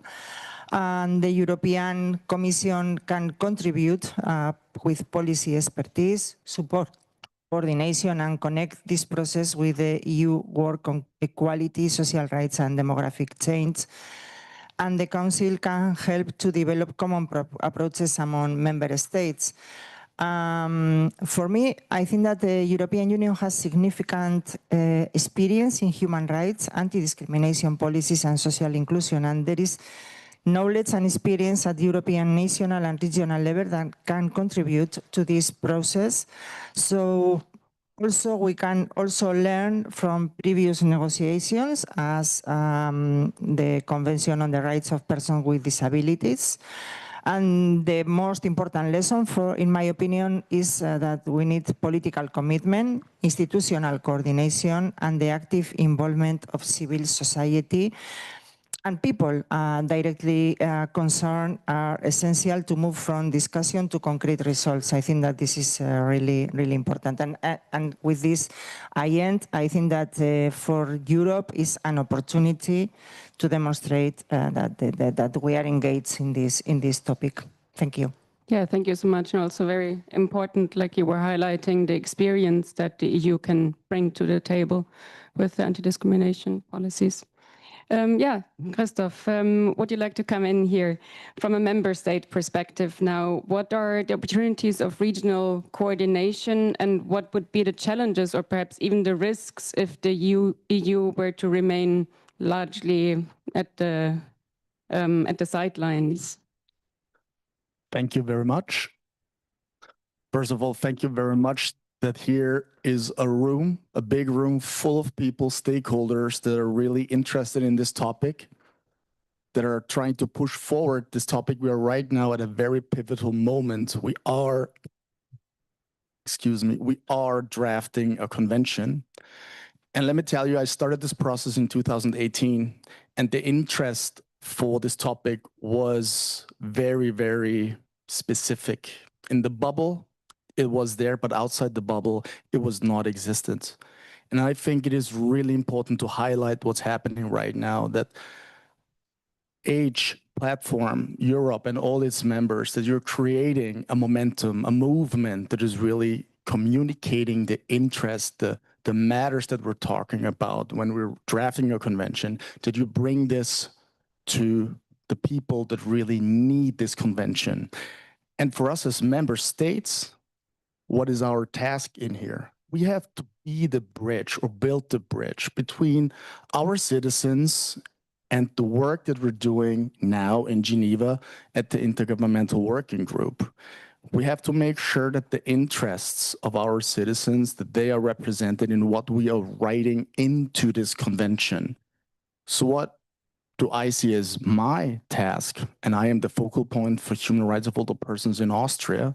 I want to make sure that whoever is sitting at the table, the negotiation table when we're drafting, that the interests of NHRIs, NGOs, civil society in general, all the persons of Austria, that they are transported through our ministry, through the member state to the table, the negotiation table, where all the stakeholders that were mentioned before, that they are mentioned there, that they're heard, and that they are written down within the convention. So right now, what is our task? We just want to be active. We want to be there. We want to make sure that whatever comes right now will be of high importance for all the persons. Because we've seen it today as well. We are all facing demographic change, especially European countries. We will have challenges that need to be addressed, and we do need a convention that will prepare our governments, our leaders to kind of fix the upcoming problems. And there are many problems ahead. Super, thank you so much. And perhaps we can come back to the question about how you're involving everybody in Austria in a next round of questions. Perhaps we could look now a little bit more specifically around or on regional leadership and how could that look like. And Ms. Mendier, earlier this year, you hosted discussions at the European Parliament on the EU and the role of the European Union in the drafting process. And what opportunities do you see there for European cooperation during the negotiations, and perhaps also where you see challenges?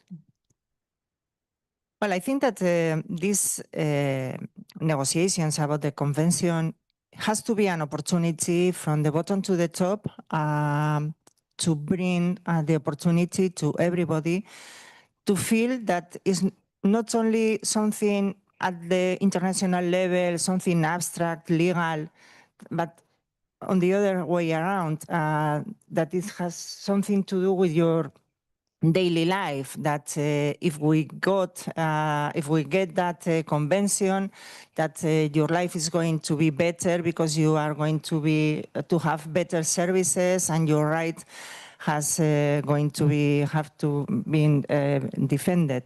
So I think that in the case of the European Parliament, I must confess, and I think that in other occasions I have told about this, it's not the sexiest subject. I mean, everybody is talking about security, competitiveness, but I think that if we want to be a region, a competitive region in the world, we have to take care of our people with rights. And this convention is an opportunity to show that. And also because Europe is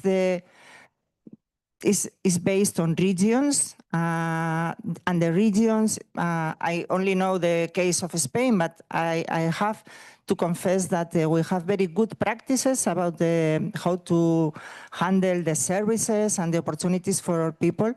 So I think that we should make an effort in our own countries to have the opportunity to boost debates and opportunity to listen to the people, to feel them that the convention is something for them and not only for the governments or for something very abstract at international level.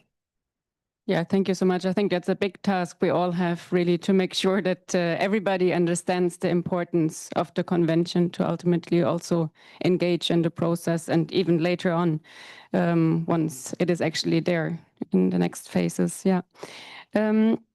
Perhaps let me first go back to you, Mrs. Meinecke. What could regional leadership look like for you? Any thoughts? Actually, now that I was listening to the first hours of this morning, I have changed a bit. I think the regional leadership is undoubtedly necessary, but I think the new element that maybe is to bring from the United Nations perspective is also that the regional leadership is necessary vis-à-vis the global world, because this is a framework for the whole world. And I think sometimes it's a bit forgotten, because in the discussions here it's about, but we have the acquis and we are kind of okay, but it's not only about Europe, it's about the whole world. And secondly, I think the EU leadership is very strongly needed to give that expertise and the acquis and to share that.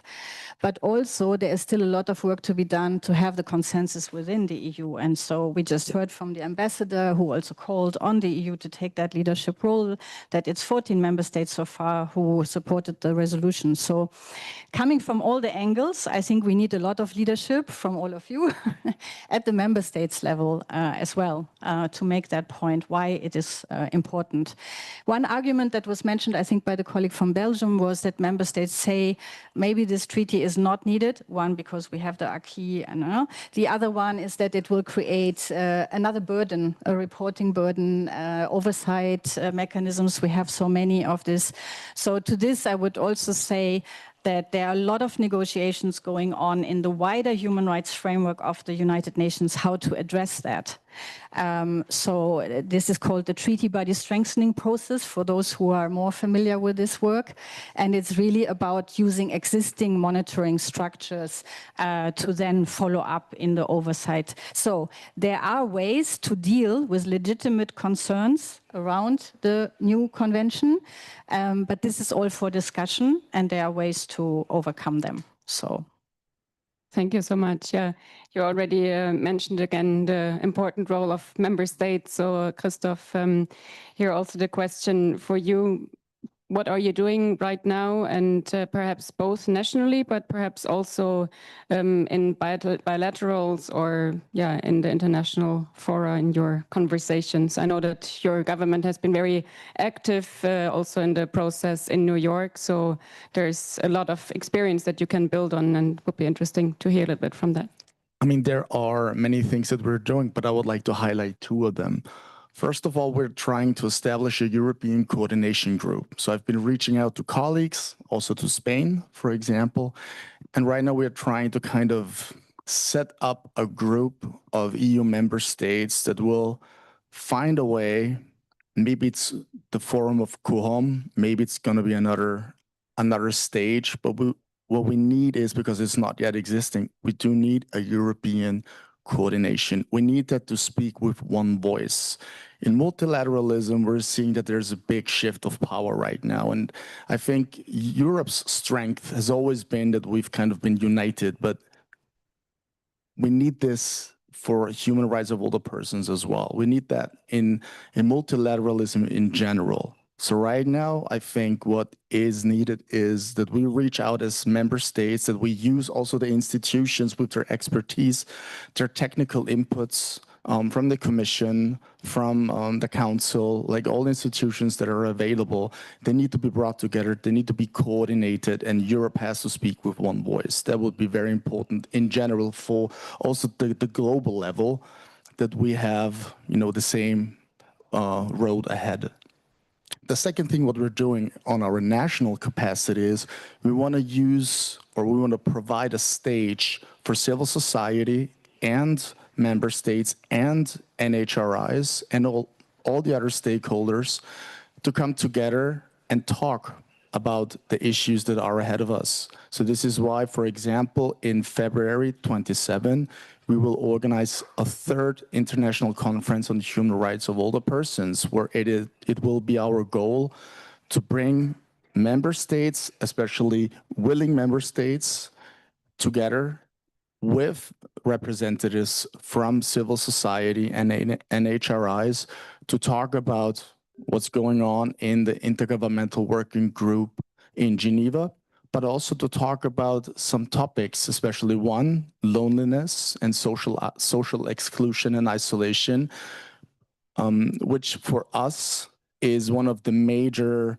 crossroads when we come to the normative gaps and problems that older persons face, and that we want to be closed with a convention. So what we do on our national capacity is we want to give a stage for civil society to come together, talk with representatives from member states, and through this route try also to navigate or improve the position of member states when they're sitting in closed rooms discussing what will be in a possible convention. Super, thank you so much. That's very concrete initiatives that you mentioned. And that brings me to an initiative that H Platform is currently doing, basically, and they're gathering pledges to give visibility to a wide range of actions undertaken by member states, civil society, NHRIs, equality bodies, and others to contribute to the negotiations at national and global level. And I think that colleagues will briefly show a website where all of these pledges are coming together.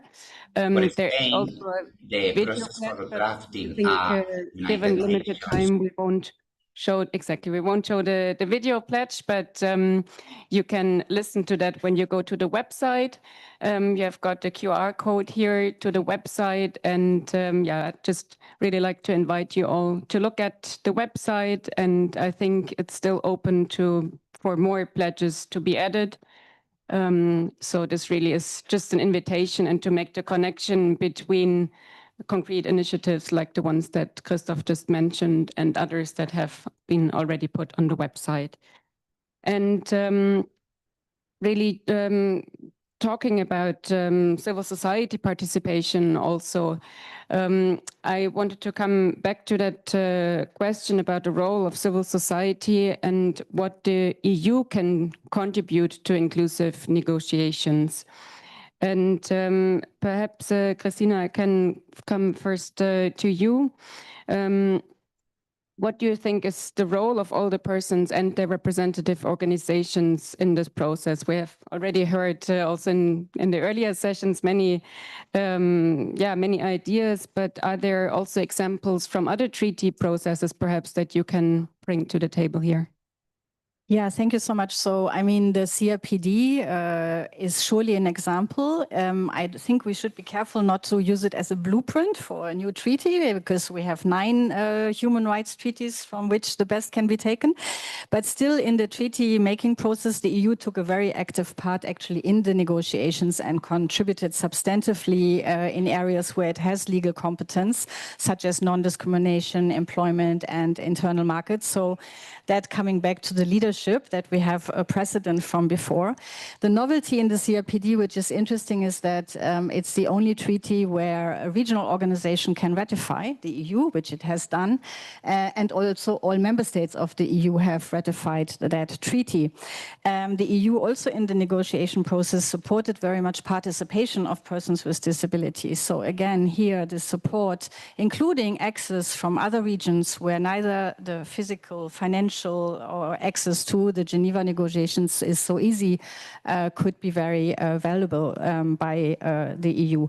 And lastly, the whole methodology, as was mentioned before, about nothing about us without us, the CRPD surely set a huge precedent on how people were engaged, including part of delegations, etc., which could be, again, a good example.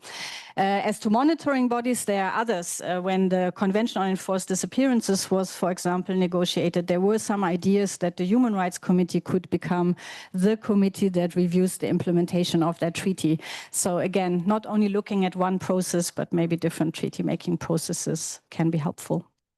Thank you so much. And you also mentioned again the important part about being part of delegations, all the people being part of delegations. So perhaps, Christoph, that's something where I'd be interested to also hear your thoughts on that. Like from the Austrian perspective, are you planning to include all the people and their representative organizations in the national delegations, or do you have other ideas about how to make sure that all the people and their organizations can participate in the negotiations?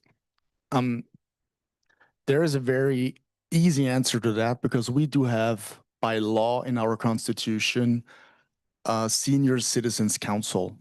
So whatever concerns older persons in Austria, which will have legal effects on their lives, whatever we do, we have to consult the council.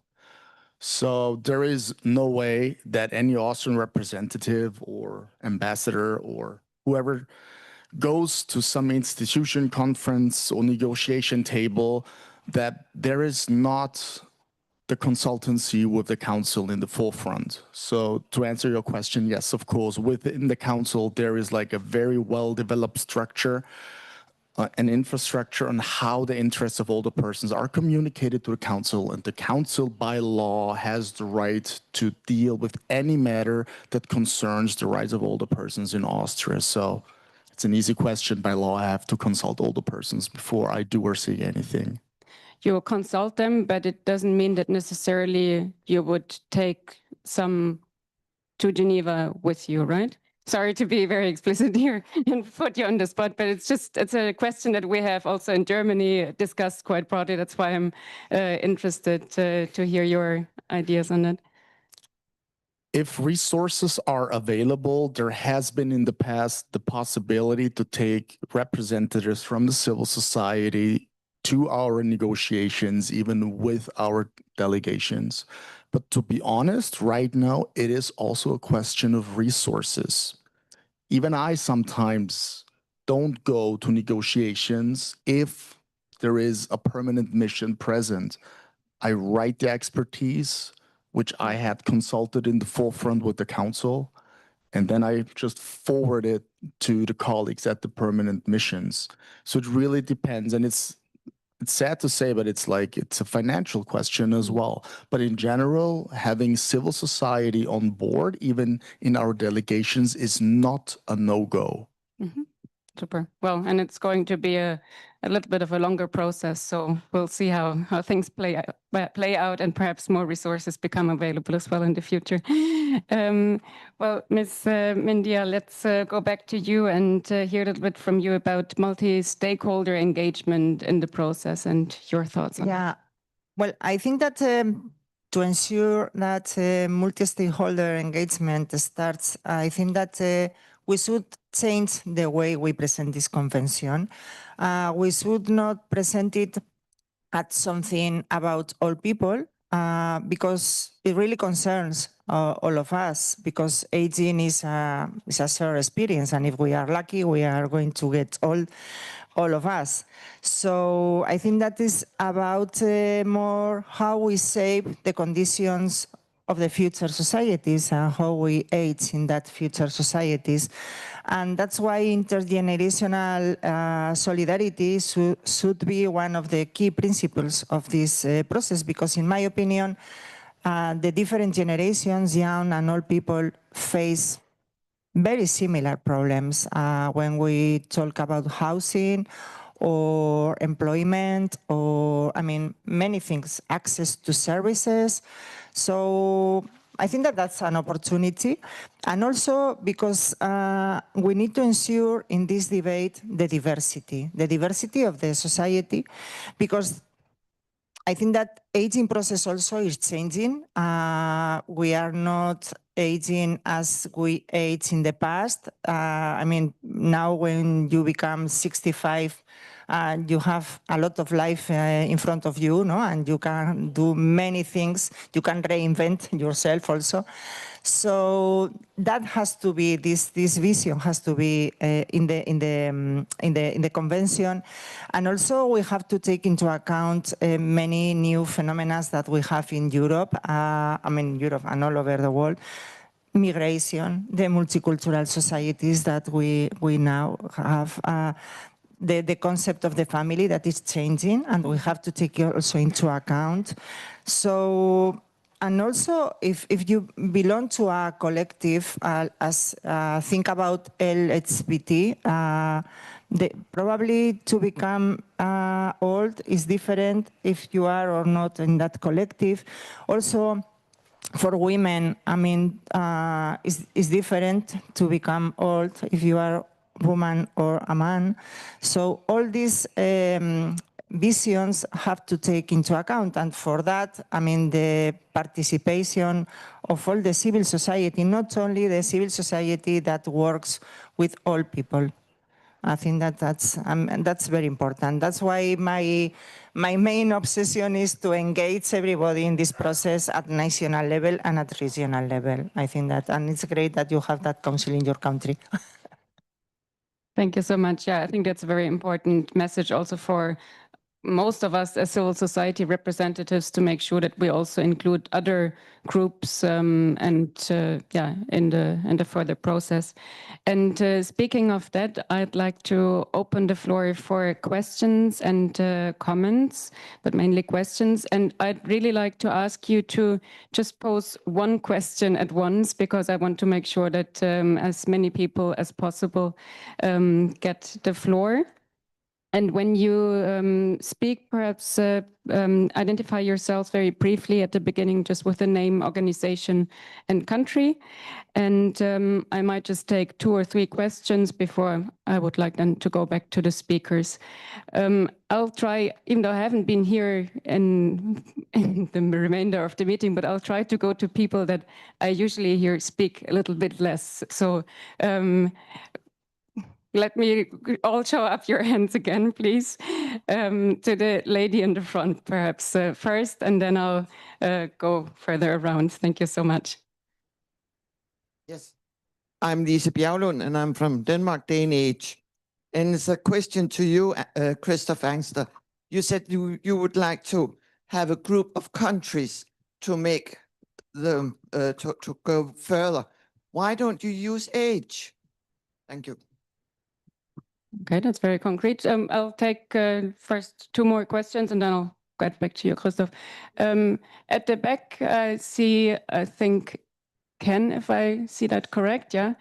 Thank you. And then Philip, and then Patrick. Thanks so much. I'm Ken Bluestone from Age International. I'm part of the Age UK family, and I was also very happy to be a part of Age Platform Europe at one point, and very proud to have also been one of the founders of the Global Alliance for the Rights of Older People.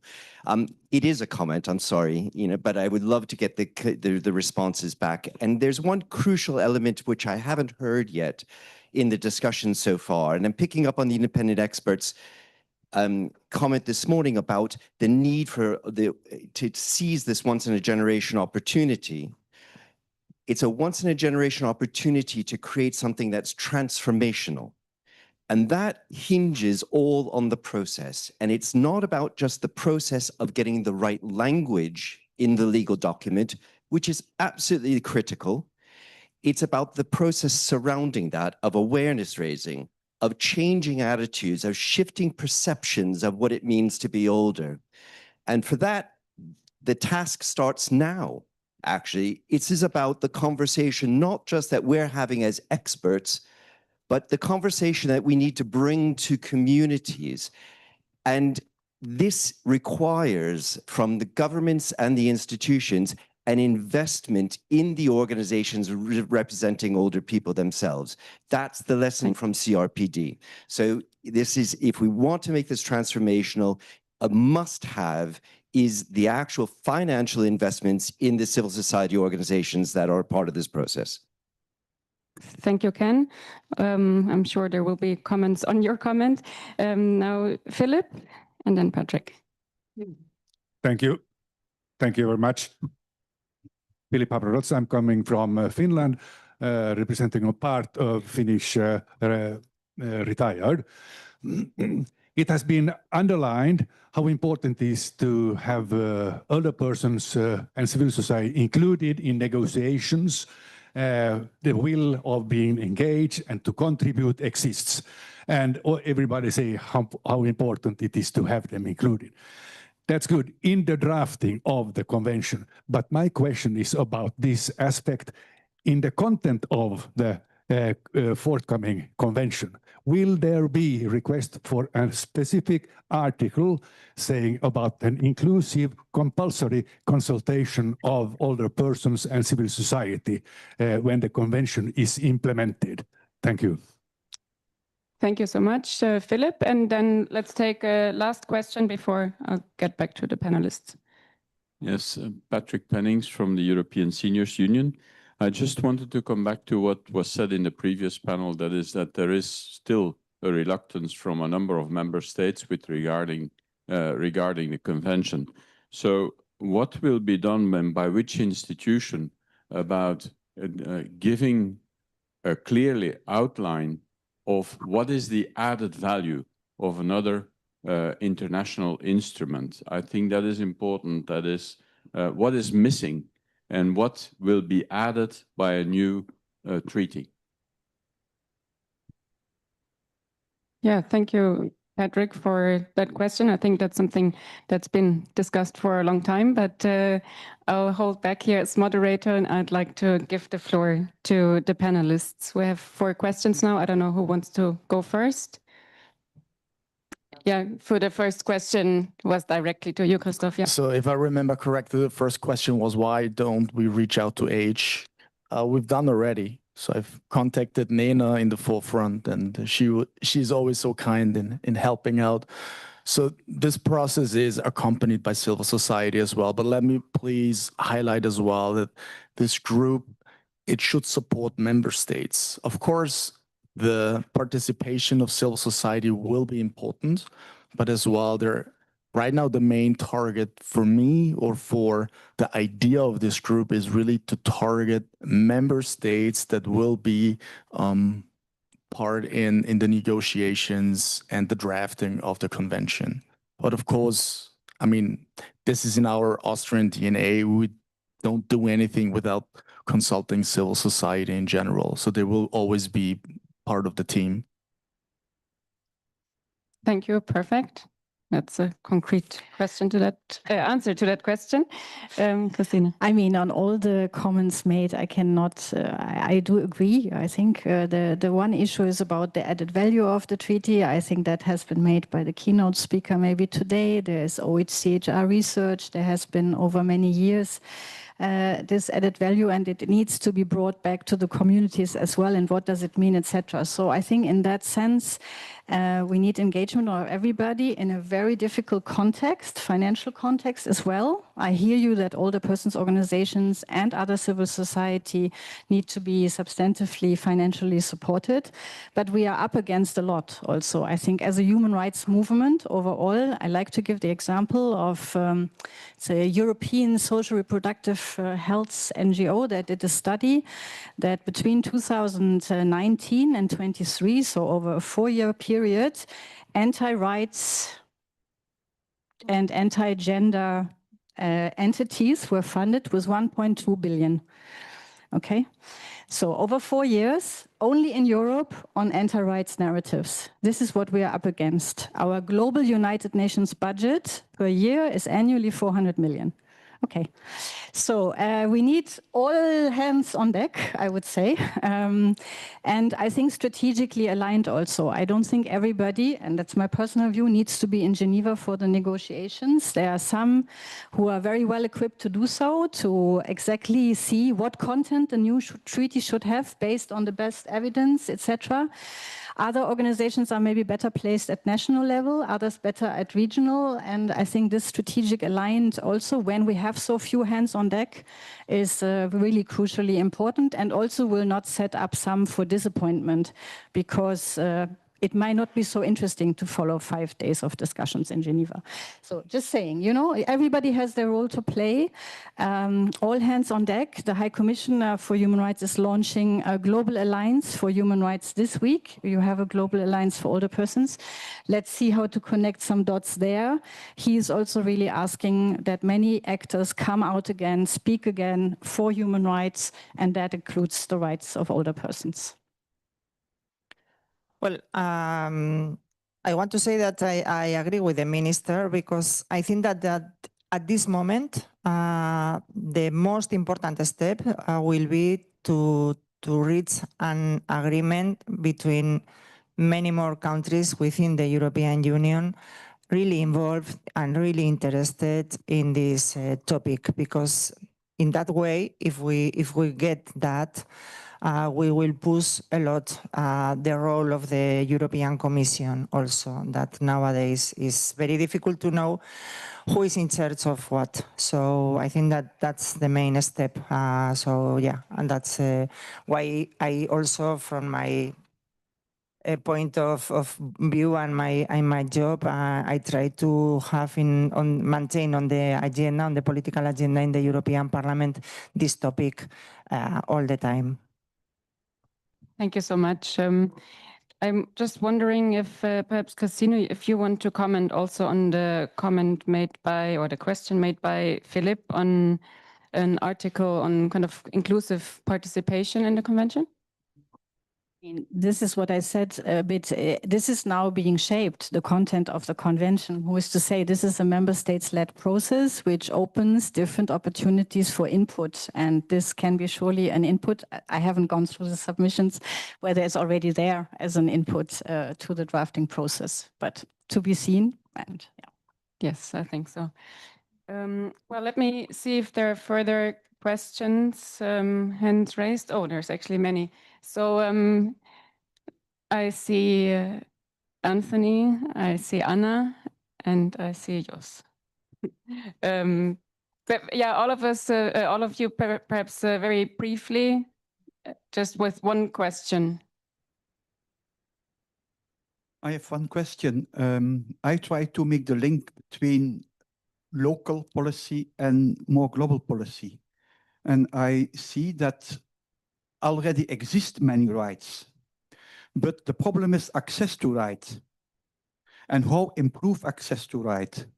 In Belgium, for instance, we have a minimum income for older people, but 50% of the people don't take it up because they are not informed about it or not know how they have access to.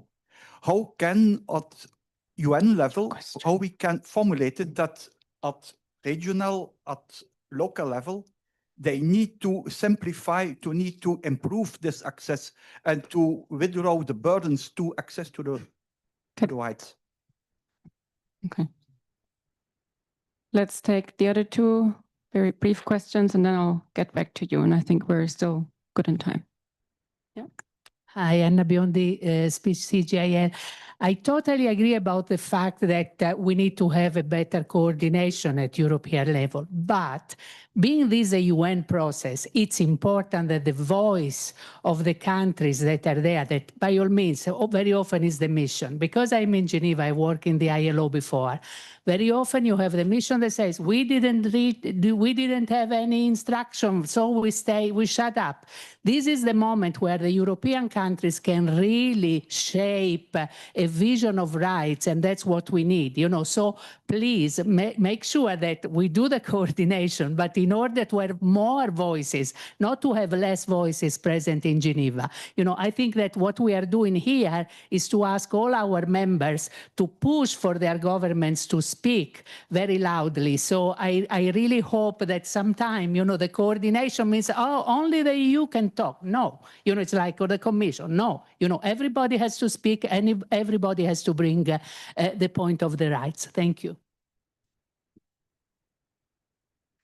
Traditionally, governments have been reluctant to include age as a protected characteristic with regards to discrimination. You can see the United Nations Charter of Human Rights and also CHR, where age is missing in the list of discrimination factors. Do you think that today the states have come around to try to crystallize age in the context of an international convention? Thank you so much. Well, let me go back to the panelists for perhaps a combination of both comments or responses to the comments and questions made. And if you like, you can also already include a kind of last key takeaway messages. May I start? I would like to respond to actually two questions. It was like the added value of a convention. And let me just say one thing.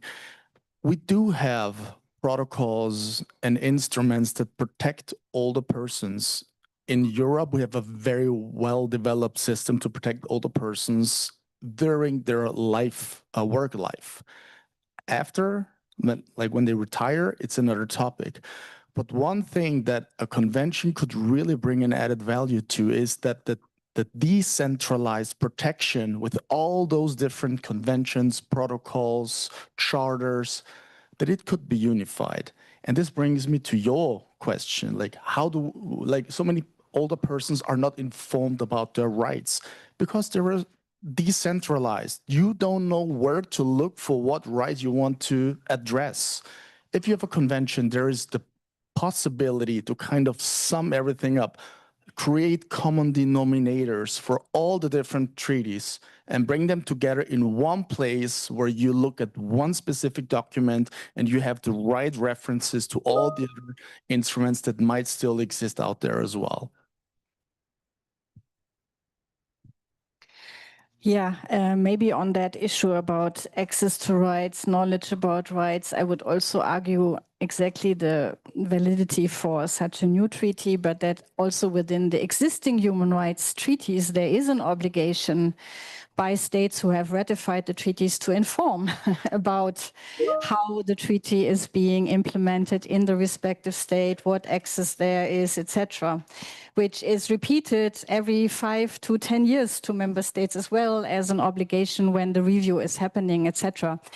Then we all know there are many gaps of, then why do certain things do not happen, where national human rights institutions also play a big role in their networks and raising awareness, being a link, having complaints mechanisms possibly, etc.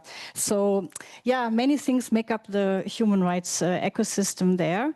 Maybe in the line of pledges that were asked for, we will pledge here from the UN Human Rights Office in Brussels to try to be a bit the link, as you so wish, in debriefing and keeping informed of what's happening at the Geneva level and trying to facilitate also how you would want to engage with those negotiations in Geneva. So that's our pledge. Thank you. I think that Jos has made a very good point because in my experience, I think that it's very difficult to reach the people that is in more need. Even if we would have the best convention, as my experience as a regional government level, I think that you need to do more effort, and I hope that the technology, the digitalization, the artificial intelligence could help us in the future to fight the non-take-up of the many services that most of people in need have right to it, but they don't know, they don't even know, and they don't know how to know it.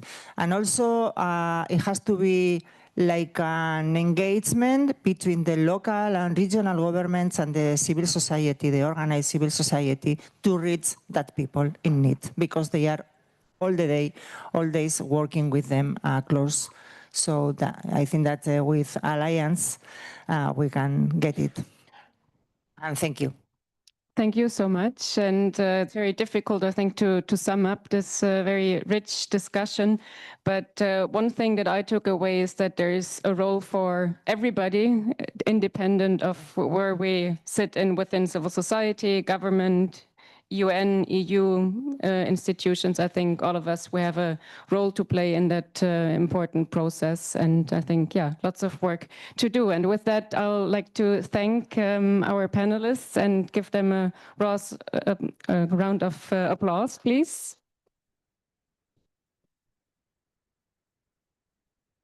Thank you so much for being here. And I think I'll hand over to Maciek.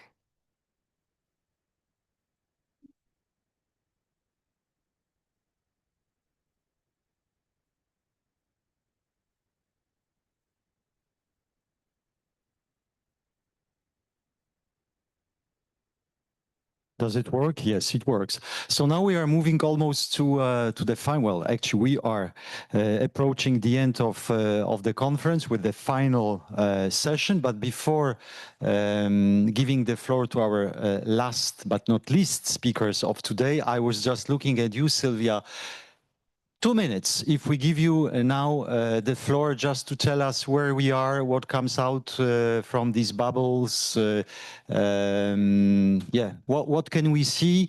How was the exercise? And yes, where it brings us, all this, let's say, graphical report, visual report. So just first to say, this is a mirror into the ideas that have been shared. It's, you know, my outside perspective onto what's happening. I've been listening, observing. I've been listening out for patterns, most of all. And I'll keep it super brief. I was asked to come up with what's the main message that I heard from this. And you will see a central illustration here. So what I heard was about having all the persons have a seat at the table to take part in decision making, to take part in everything that is to do with the convention, and in order to give them dignity. And this is what this central illustration is representing. Everything around that, you know, I will invite you to come have a look at all the detail, all the quotes. There's a lot more to it, obviously, but this is my last thing, the main message that I managed to pick up from what I've heard so far. Thank you. Thank you very much. We can give a big applause, indeed. So therefore, now I will invite to the podium the final speakers for our closing panel. So first of all, we have with us, I'm just looking, yes, no, actually, I think I would like to invite Mr. Drahoslav Stefanek, the chair of the Council Working Party on Human Rights, whom I just saw, but I think he has just left the room for the moment. So in that case, Haydun, you as our president, you are also, of course, a seat on the podium. We do as well have online from the European Commission, the DG Justice, so Deputy Head of Unit, which is in a way our contact, direct interlocutor at the DG Justice, Mr. Carles Dedeu Font Cuberta, joining us again, as I said, online. But we are waiting because I'm sure that it's just a question of, yes. But is he with us, Mr. Stefanek? Yes, exactly. I saw. Yes, here we are looking up. Absolutely. So please join us on the podium, and Haydun Molenkopf, Age President. No, you can maybe sit here. And then, of course, yes, up to you if you would like to speak from the podium or if you would like to take, let's say, more prominent place.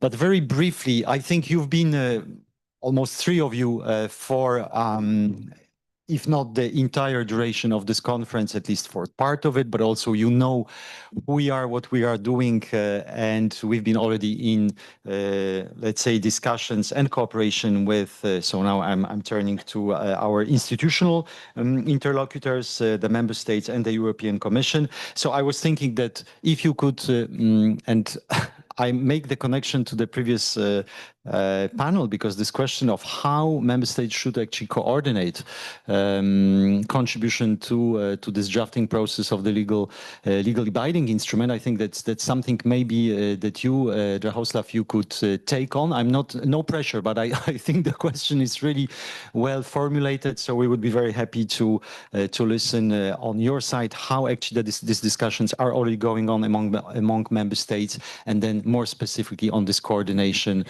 in between, speaking one voice to bring this, let's say, let's be united among members of the European Union. The floor is yours, yes. Thanks, Maciej. It's of course great to be back at one of the events devoted to this very important topic together with Haydun, which we met at the European Parliament So distinguished Ido Mendia left already, but that was one of the excellent events which definitely could contribute to also the coordination of the EU member states. Sorry, I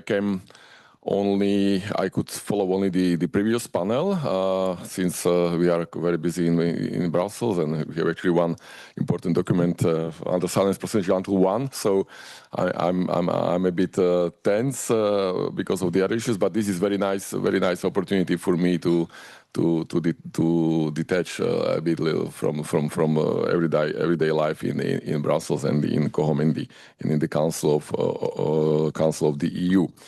So yes, definitely. What I would like to say that now when we have a date already for the Intergovernmental Working Group, which will be taking place in Geneva between 13 and 17 July. I definitely would invite the member states, and in particular Slovenia, who is kind of natural leader of the process, to initiate the discussion in COHOM. This is definitely something which I'm planning, because before each and every session of the Intergovernmental Working Groups in Geneva, whether it is on this topic, this will be the first session, of course, if I don't count the organizational session, which took place in February. We try to coordinate. We definitely try to get some mandate for our colleagues in Geneva, the EU delegation. What could they say, when to speak? And so this will definitely happen between now and between 13th of July. Definitely we will have a session. We will have a discussion, internal discussion in COHOM. What I also signaled in April when we were speaking about these issues in the European Parliament, I underlined the role of the Commission, which is inevitable. We have to have simply all institutions on board, and the Commission will be definitely very important interlocutor. And also, definitely what I can expect that there will be issues with the mandate, because definitely some member states I could envisage that would say that we don't have a draft, as far as I know, the official draft of the convention, but that draft will appear sooner or later, and then there will be the issue of the mandate for negotiations. So far, I think for the time being, in July, maybe in October as well, I see the engagement of the EU maybe a bit limited. Because we will not have definitely for July session the mandate, which has to be proposed by the Commission, and it's the only Commission can do that, and then to be approved by the Council. But definitely I will do my best also from my personal point of view, and to get as much coordination as possible and to get as many EU member states on board as possible. Thank you very much. Actually, you made, in a way, transition to the next speaker from the institutional side. I was going to ask you, Carles, about this question of actually, indeed, the Commission for the moment does not have yet the mandate, specific mandate to participate in this UN process, but also, as you were saying, the whole process actually is starting, I think, for all of us. So there are many nitty-gritty details of this, but I think with time, and we do hope that all this actually will be shaped in the best how to say, in the most inclusive way for all different participants. So now turning to the European Commission, Carles, if we could maybe hear from you this morning. By the way, there was this very interesting contribution from the member of the cabinet of Executive Vice President Roxana Minzatu, insisting on the fact that actually already today, under different, let it be the EU treaties, but also the European Charter of Fundamental Rights, and of course all different objectives that the current Commission has, they cover all those different topics that relate actually to older people. So how do you see, from the perspective of the Commission, how indeed what are the links and how you would like to make this connection between the UN process, but also this objective, for example, of the Union of Equality? The floor is yours. Go ahead. Yeah, thank you very much. First of all, I apologize I could not make it physically today, but I wanted to be here with you virtually. Let me first thank you, H Platform, and for your 25th anniversary. I think it's a major achievement, and I would like to praise the cooperation that the Commission has with H Platform since long time.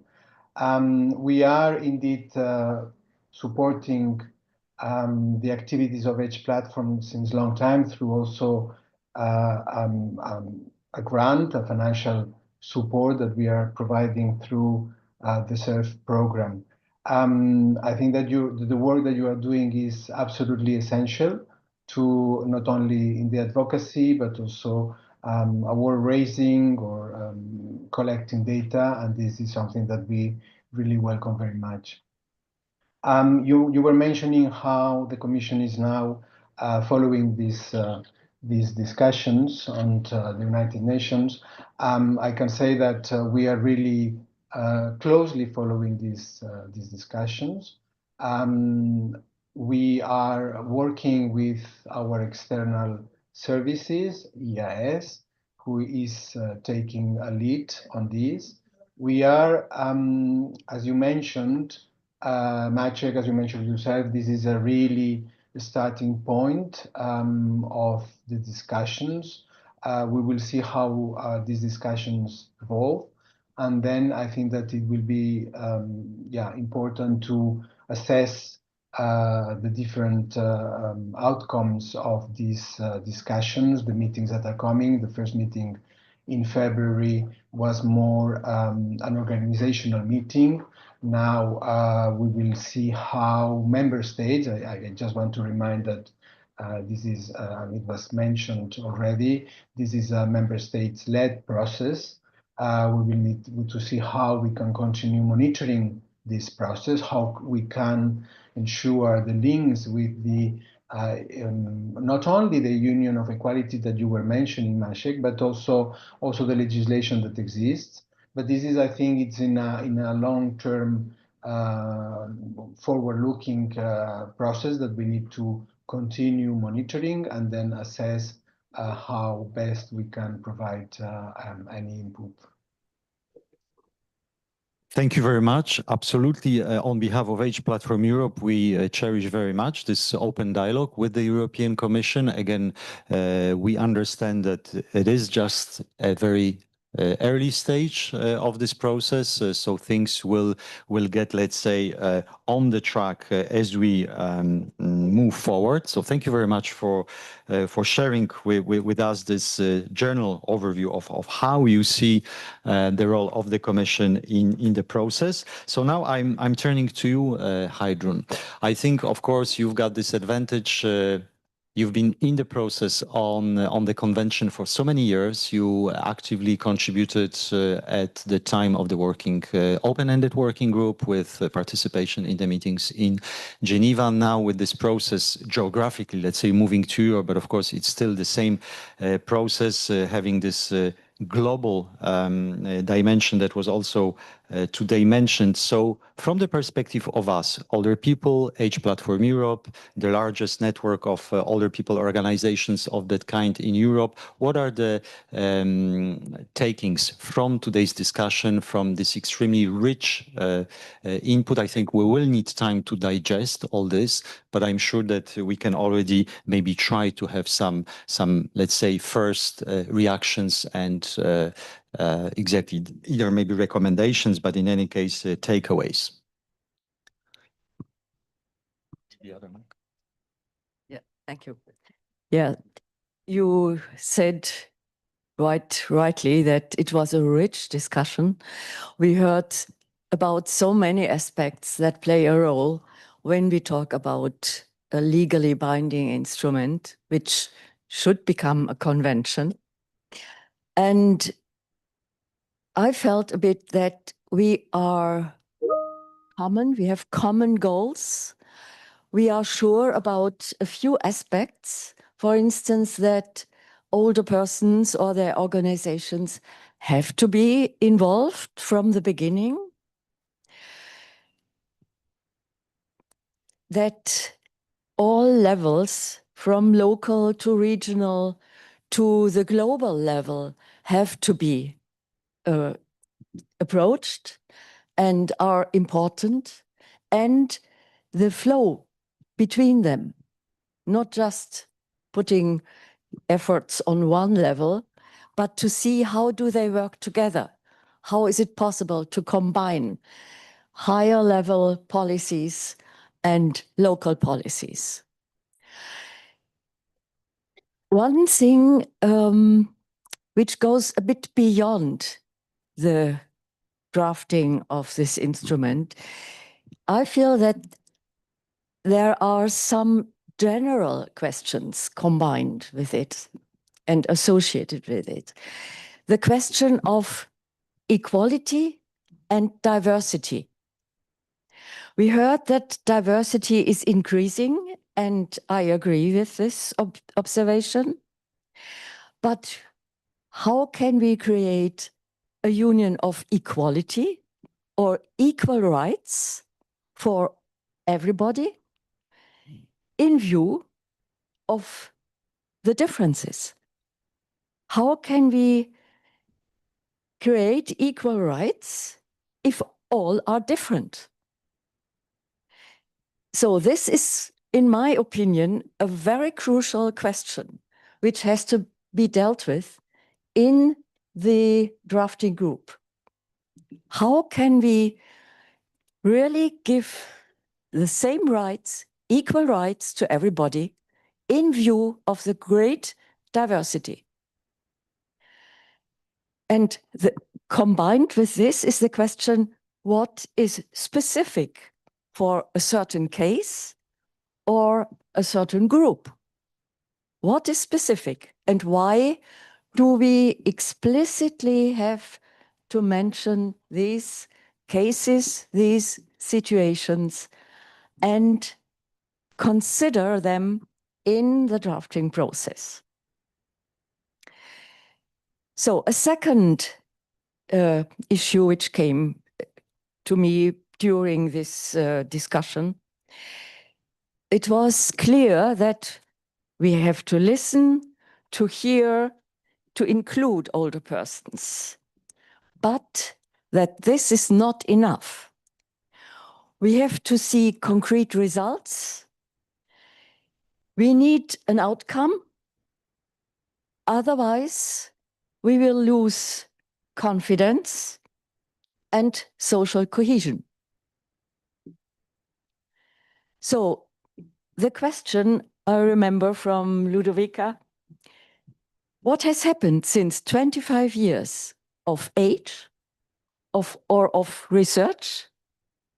Have we seen any concrete improvements? Maybe, yes. In some areas, yes.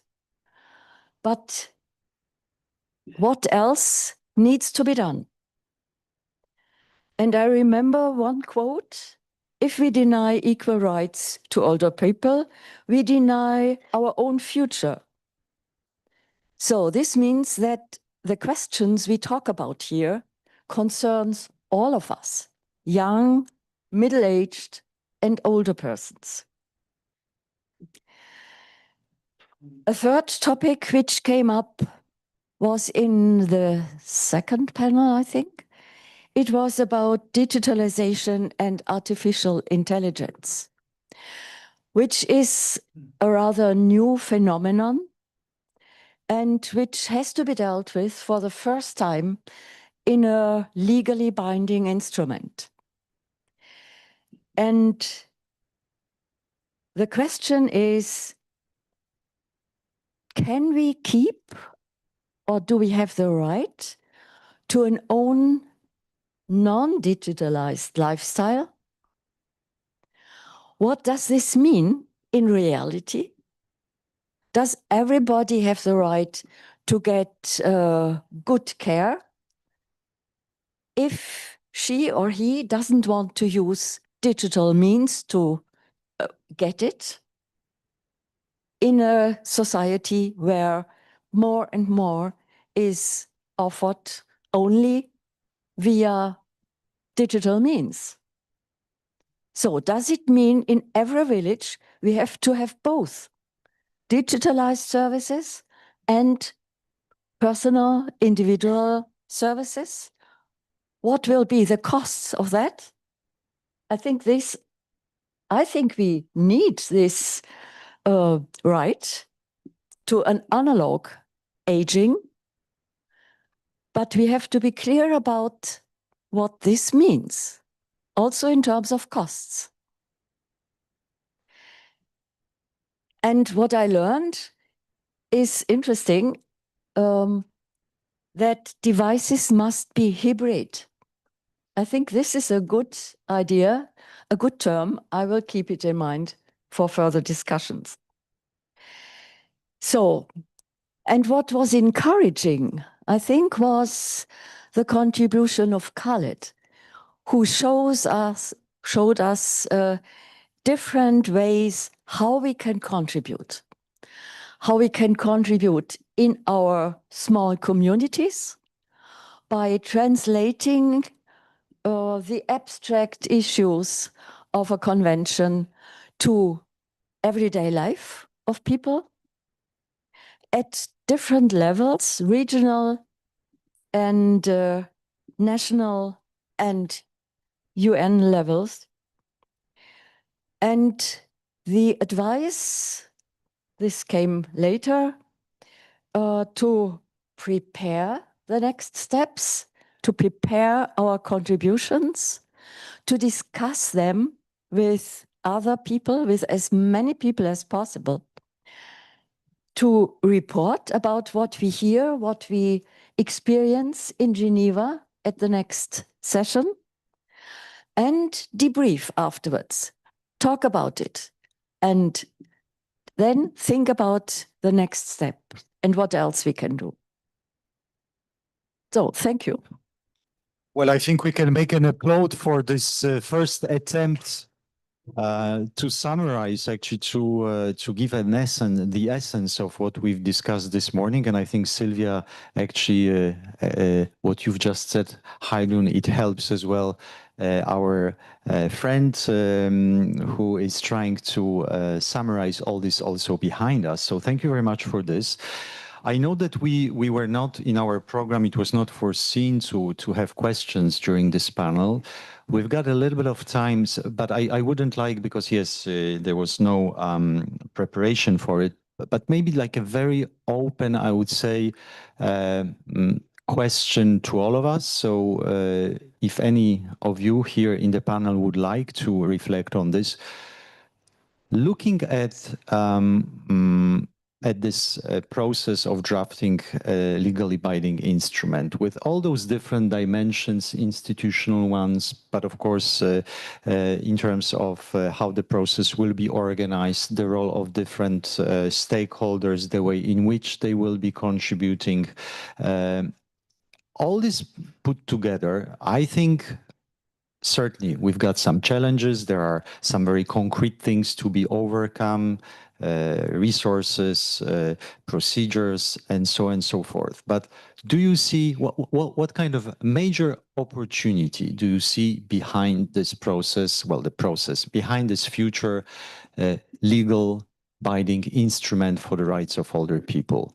Again, it's something I'm looking here for more of a spontaneous reaction. If you had to say very briefly, what major opportunity do you see for what's going on right now? What it would be according to you?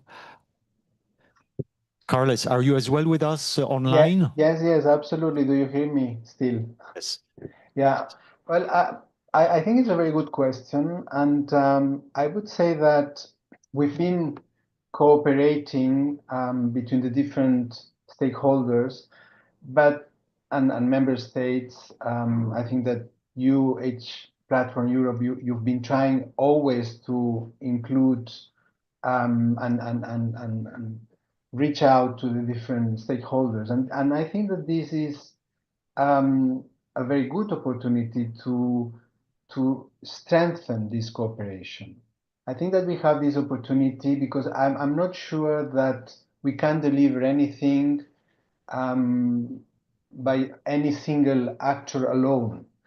And I think that this is an opportunity to strengthen this cooperation between the European institutions. We heard the Parliament, you're here in the Commission, the colleagues in the external services, but also the member states, civil society organizations, social partners. And I would say that all the persons themselves that needs to be in the center of these discussions. I really believe that this cooperation is not only essential for for the sake of having a legal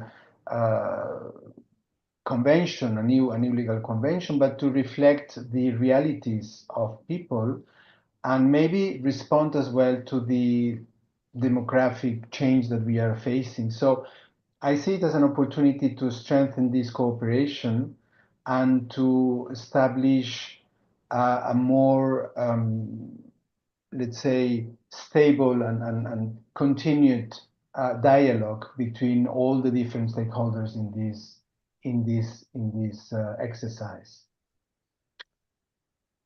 Thank you very much. Thank you.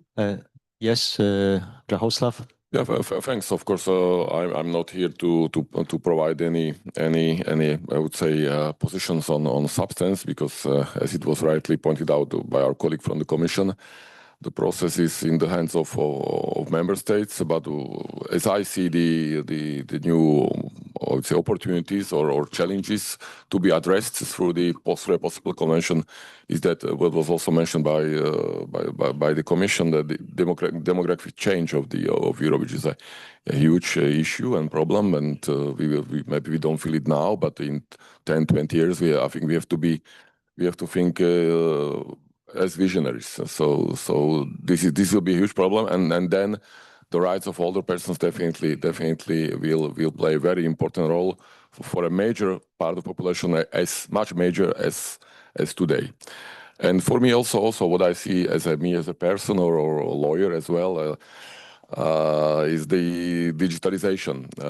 You also mentioned artificial intelligence, but the huge digitalization where definitely the older persons can face or are facing problems or obstacles to live their life as they used to. So on substance, this is in my view kind of the major challenges. But of course, cooperation between states to set the standards, because standards might be different, is definitely a great challenge ahead of us. And it was also mentioned the CRPD, Convention on the Rights of Persons with Disabilities, can serve as a good example.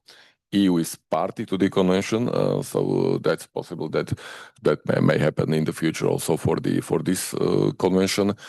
And EU plays a very much, I would say, vital role also in the coordination of the positions within this convention. Thank you very much. And Heidrun, last word. Okay, yes, I agree very much with what was said. I would like to add another aspect. I feel a little bit as if we were discussing here in a bubble as well. Mm-hmm. And I think it would be important to go beyond that bubble, to try to talk to people who are not of the same opinion, who maybe never have heard about a convention or whether older persons need a binding instrument to maintain and protect their rights. And this is an important step, I think, to broaden the basis of what we want. And it takes time. We heard it several times today as well. It takes time. But I think if we are convinced about what we think is needed, then we have to keep it, and we have to not to give up, never give up, if you are convinced of what you think is important. Fantastic. Thank you very much, Heidrun, Drahoslav, Carlos. A big applaud for our final speakers in this conference. Thank you once again for being with us in person, online. Therefore, I would say that now, because we've got really a couple of minutes, we have prepared another short video with another testimonies. I said it at the beginning of this conference. That's also part of our approach to discussing issues which bring us today, to give the floor to those who are most concerned, those who are not necessarily with us here in person. Therefore, let's listen to, I think we've got a 5-minute video, so we've got time for it. We can go for this final, let's say, touch before closing the conference.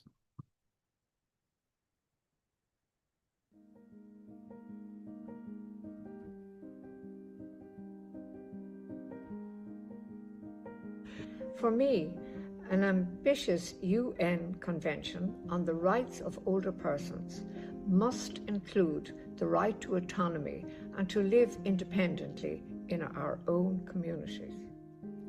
This matters because too often, as people get older, decisions start to be made about them rather than with them. Che oggi può contare sull'aumentare della propria longevità, ma che deve misurarsi anche con il rischio di incremento della povertà e soprattutto dell'esclusione sociale.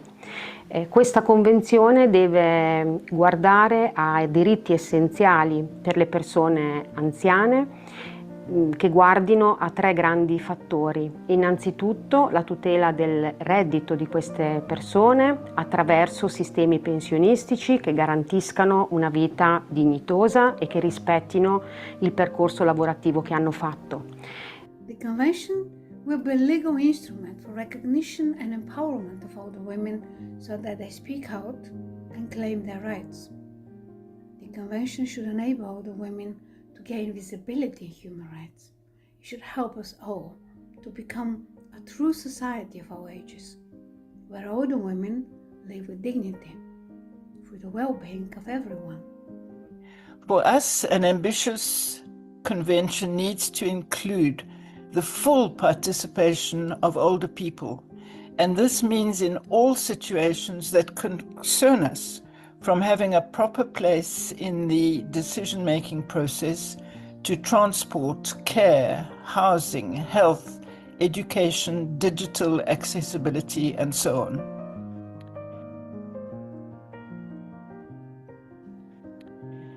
The Convention needs to tackle ageism by affirming that aging is not a crisis to be managed, but a new social landscape to be designed and built together by all generations. Aging is still too often viewed through a lens of care and dependency rather than rights, participation, and contribution. Without a strong focus on autonomy, older people can lose control over where they live, how they live, and how they take part in society. That affects not just independence, but dignity and quality of life. It is highly important that the Convention lays the standards for the rights of older people, including older women in their huge diversity. It really matters because older women are largely invisible, and this is regardless of the role they play in their professional life, their families, social circles and communities. Politiche che guardino alla sanità e alla salute e al contrasto alla non autosufficienza attraverso il rafforzamento delle politiche pubbliche e anche attraverso l'aumento delle risposte alle fragilità e alle cronicità che sono la cifra con le quali ci misuriamo nelle nostre società. We all live in a multi-generational society. We are all on the same path, birth through to our last breath. We all need each other. The Convention needs to recognize this.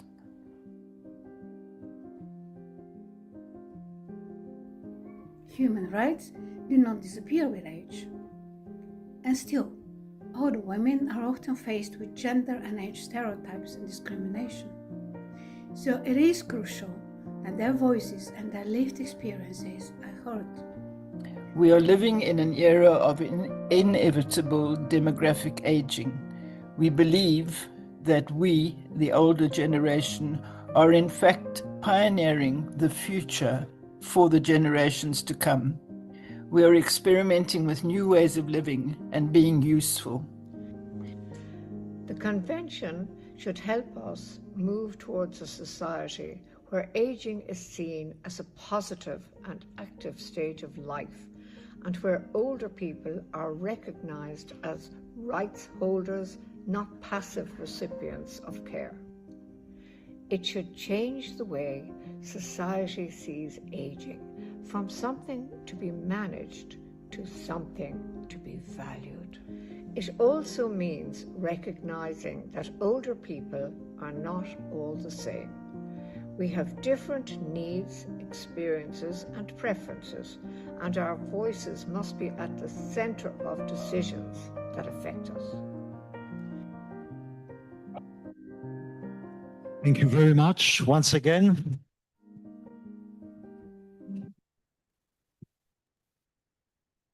Well, that brings us sharp on time to the end of this conference. I think you will all agree that that was, I would say, another milestone in our internal but also external reflection, because we have invited so many different actors, partners, allies to this discussion. So once again, I would like to thank, first of all, to all of our participants today, our speakers, those who joined us in person, but also online, the testimonies that we heard. Of course, to you as participants, I know there is always a lot of, let's say, expectation and this willingness to have conversation. We did not maybe have enough time, but this is, again, an input to our internal reflection. We will continue this in different fora within Age Platform Europe. So thank you very much for your patience, for your time and contribution. Thank you very much to our interpreters. Without you, of course, we would have not understood each other. So that was, of course, of a key importance. And yes, I would say a quarter of a century, right? So now I think we looked back to what we have achieved. There is a huge ambition ahead of us, not only with the convention, that's of course, that was the topic of the discussion for today, but I think there are so many different other let's say, links, connections, dimensions on which we as Age Platform Europe, we want to have a word to contribute to. Of course, the convention is this, I would say, enormous potential to, someone said this very eloquently, that this would give this frame, something which would unify all different existing, let it be legislations, protocols, charters.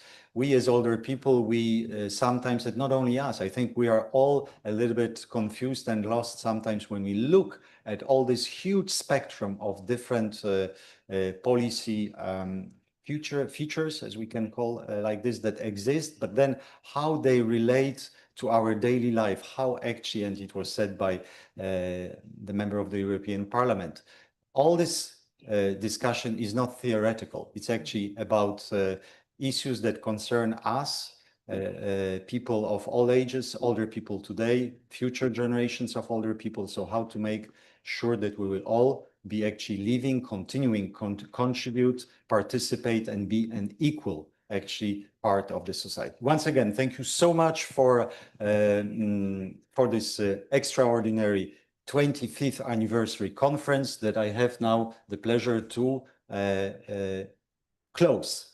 And I invite all of us to have lunch. Thank you once again so much.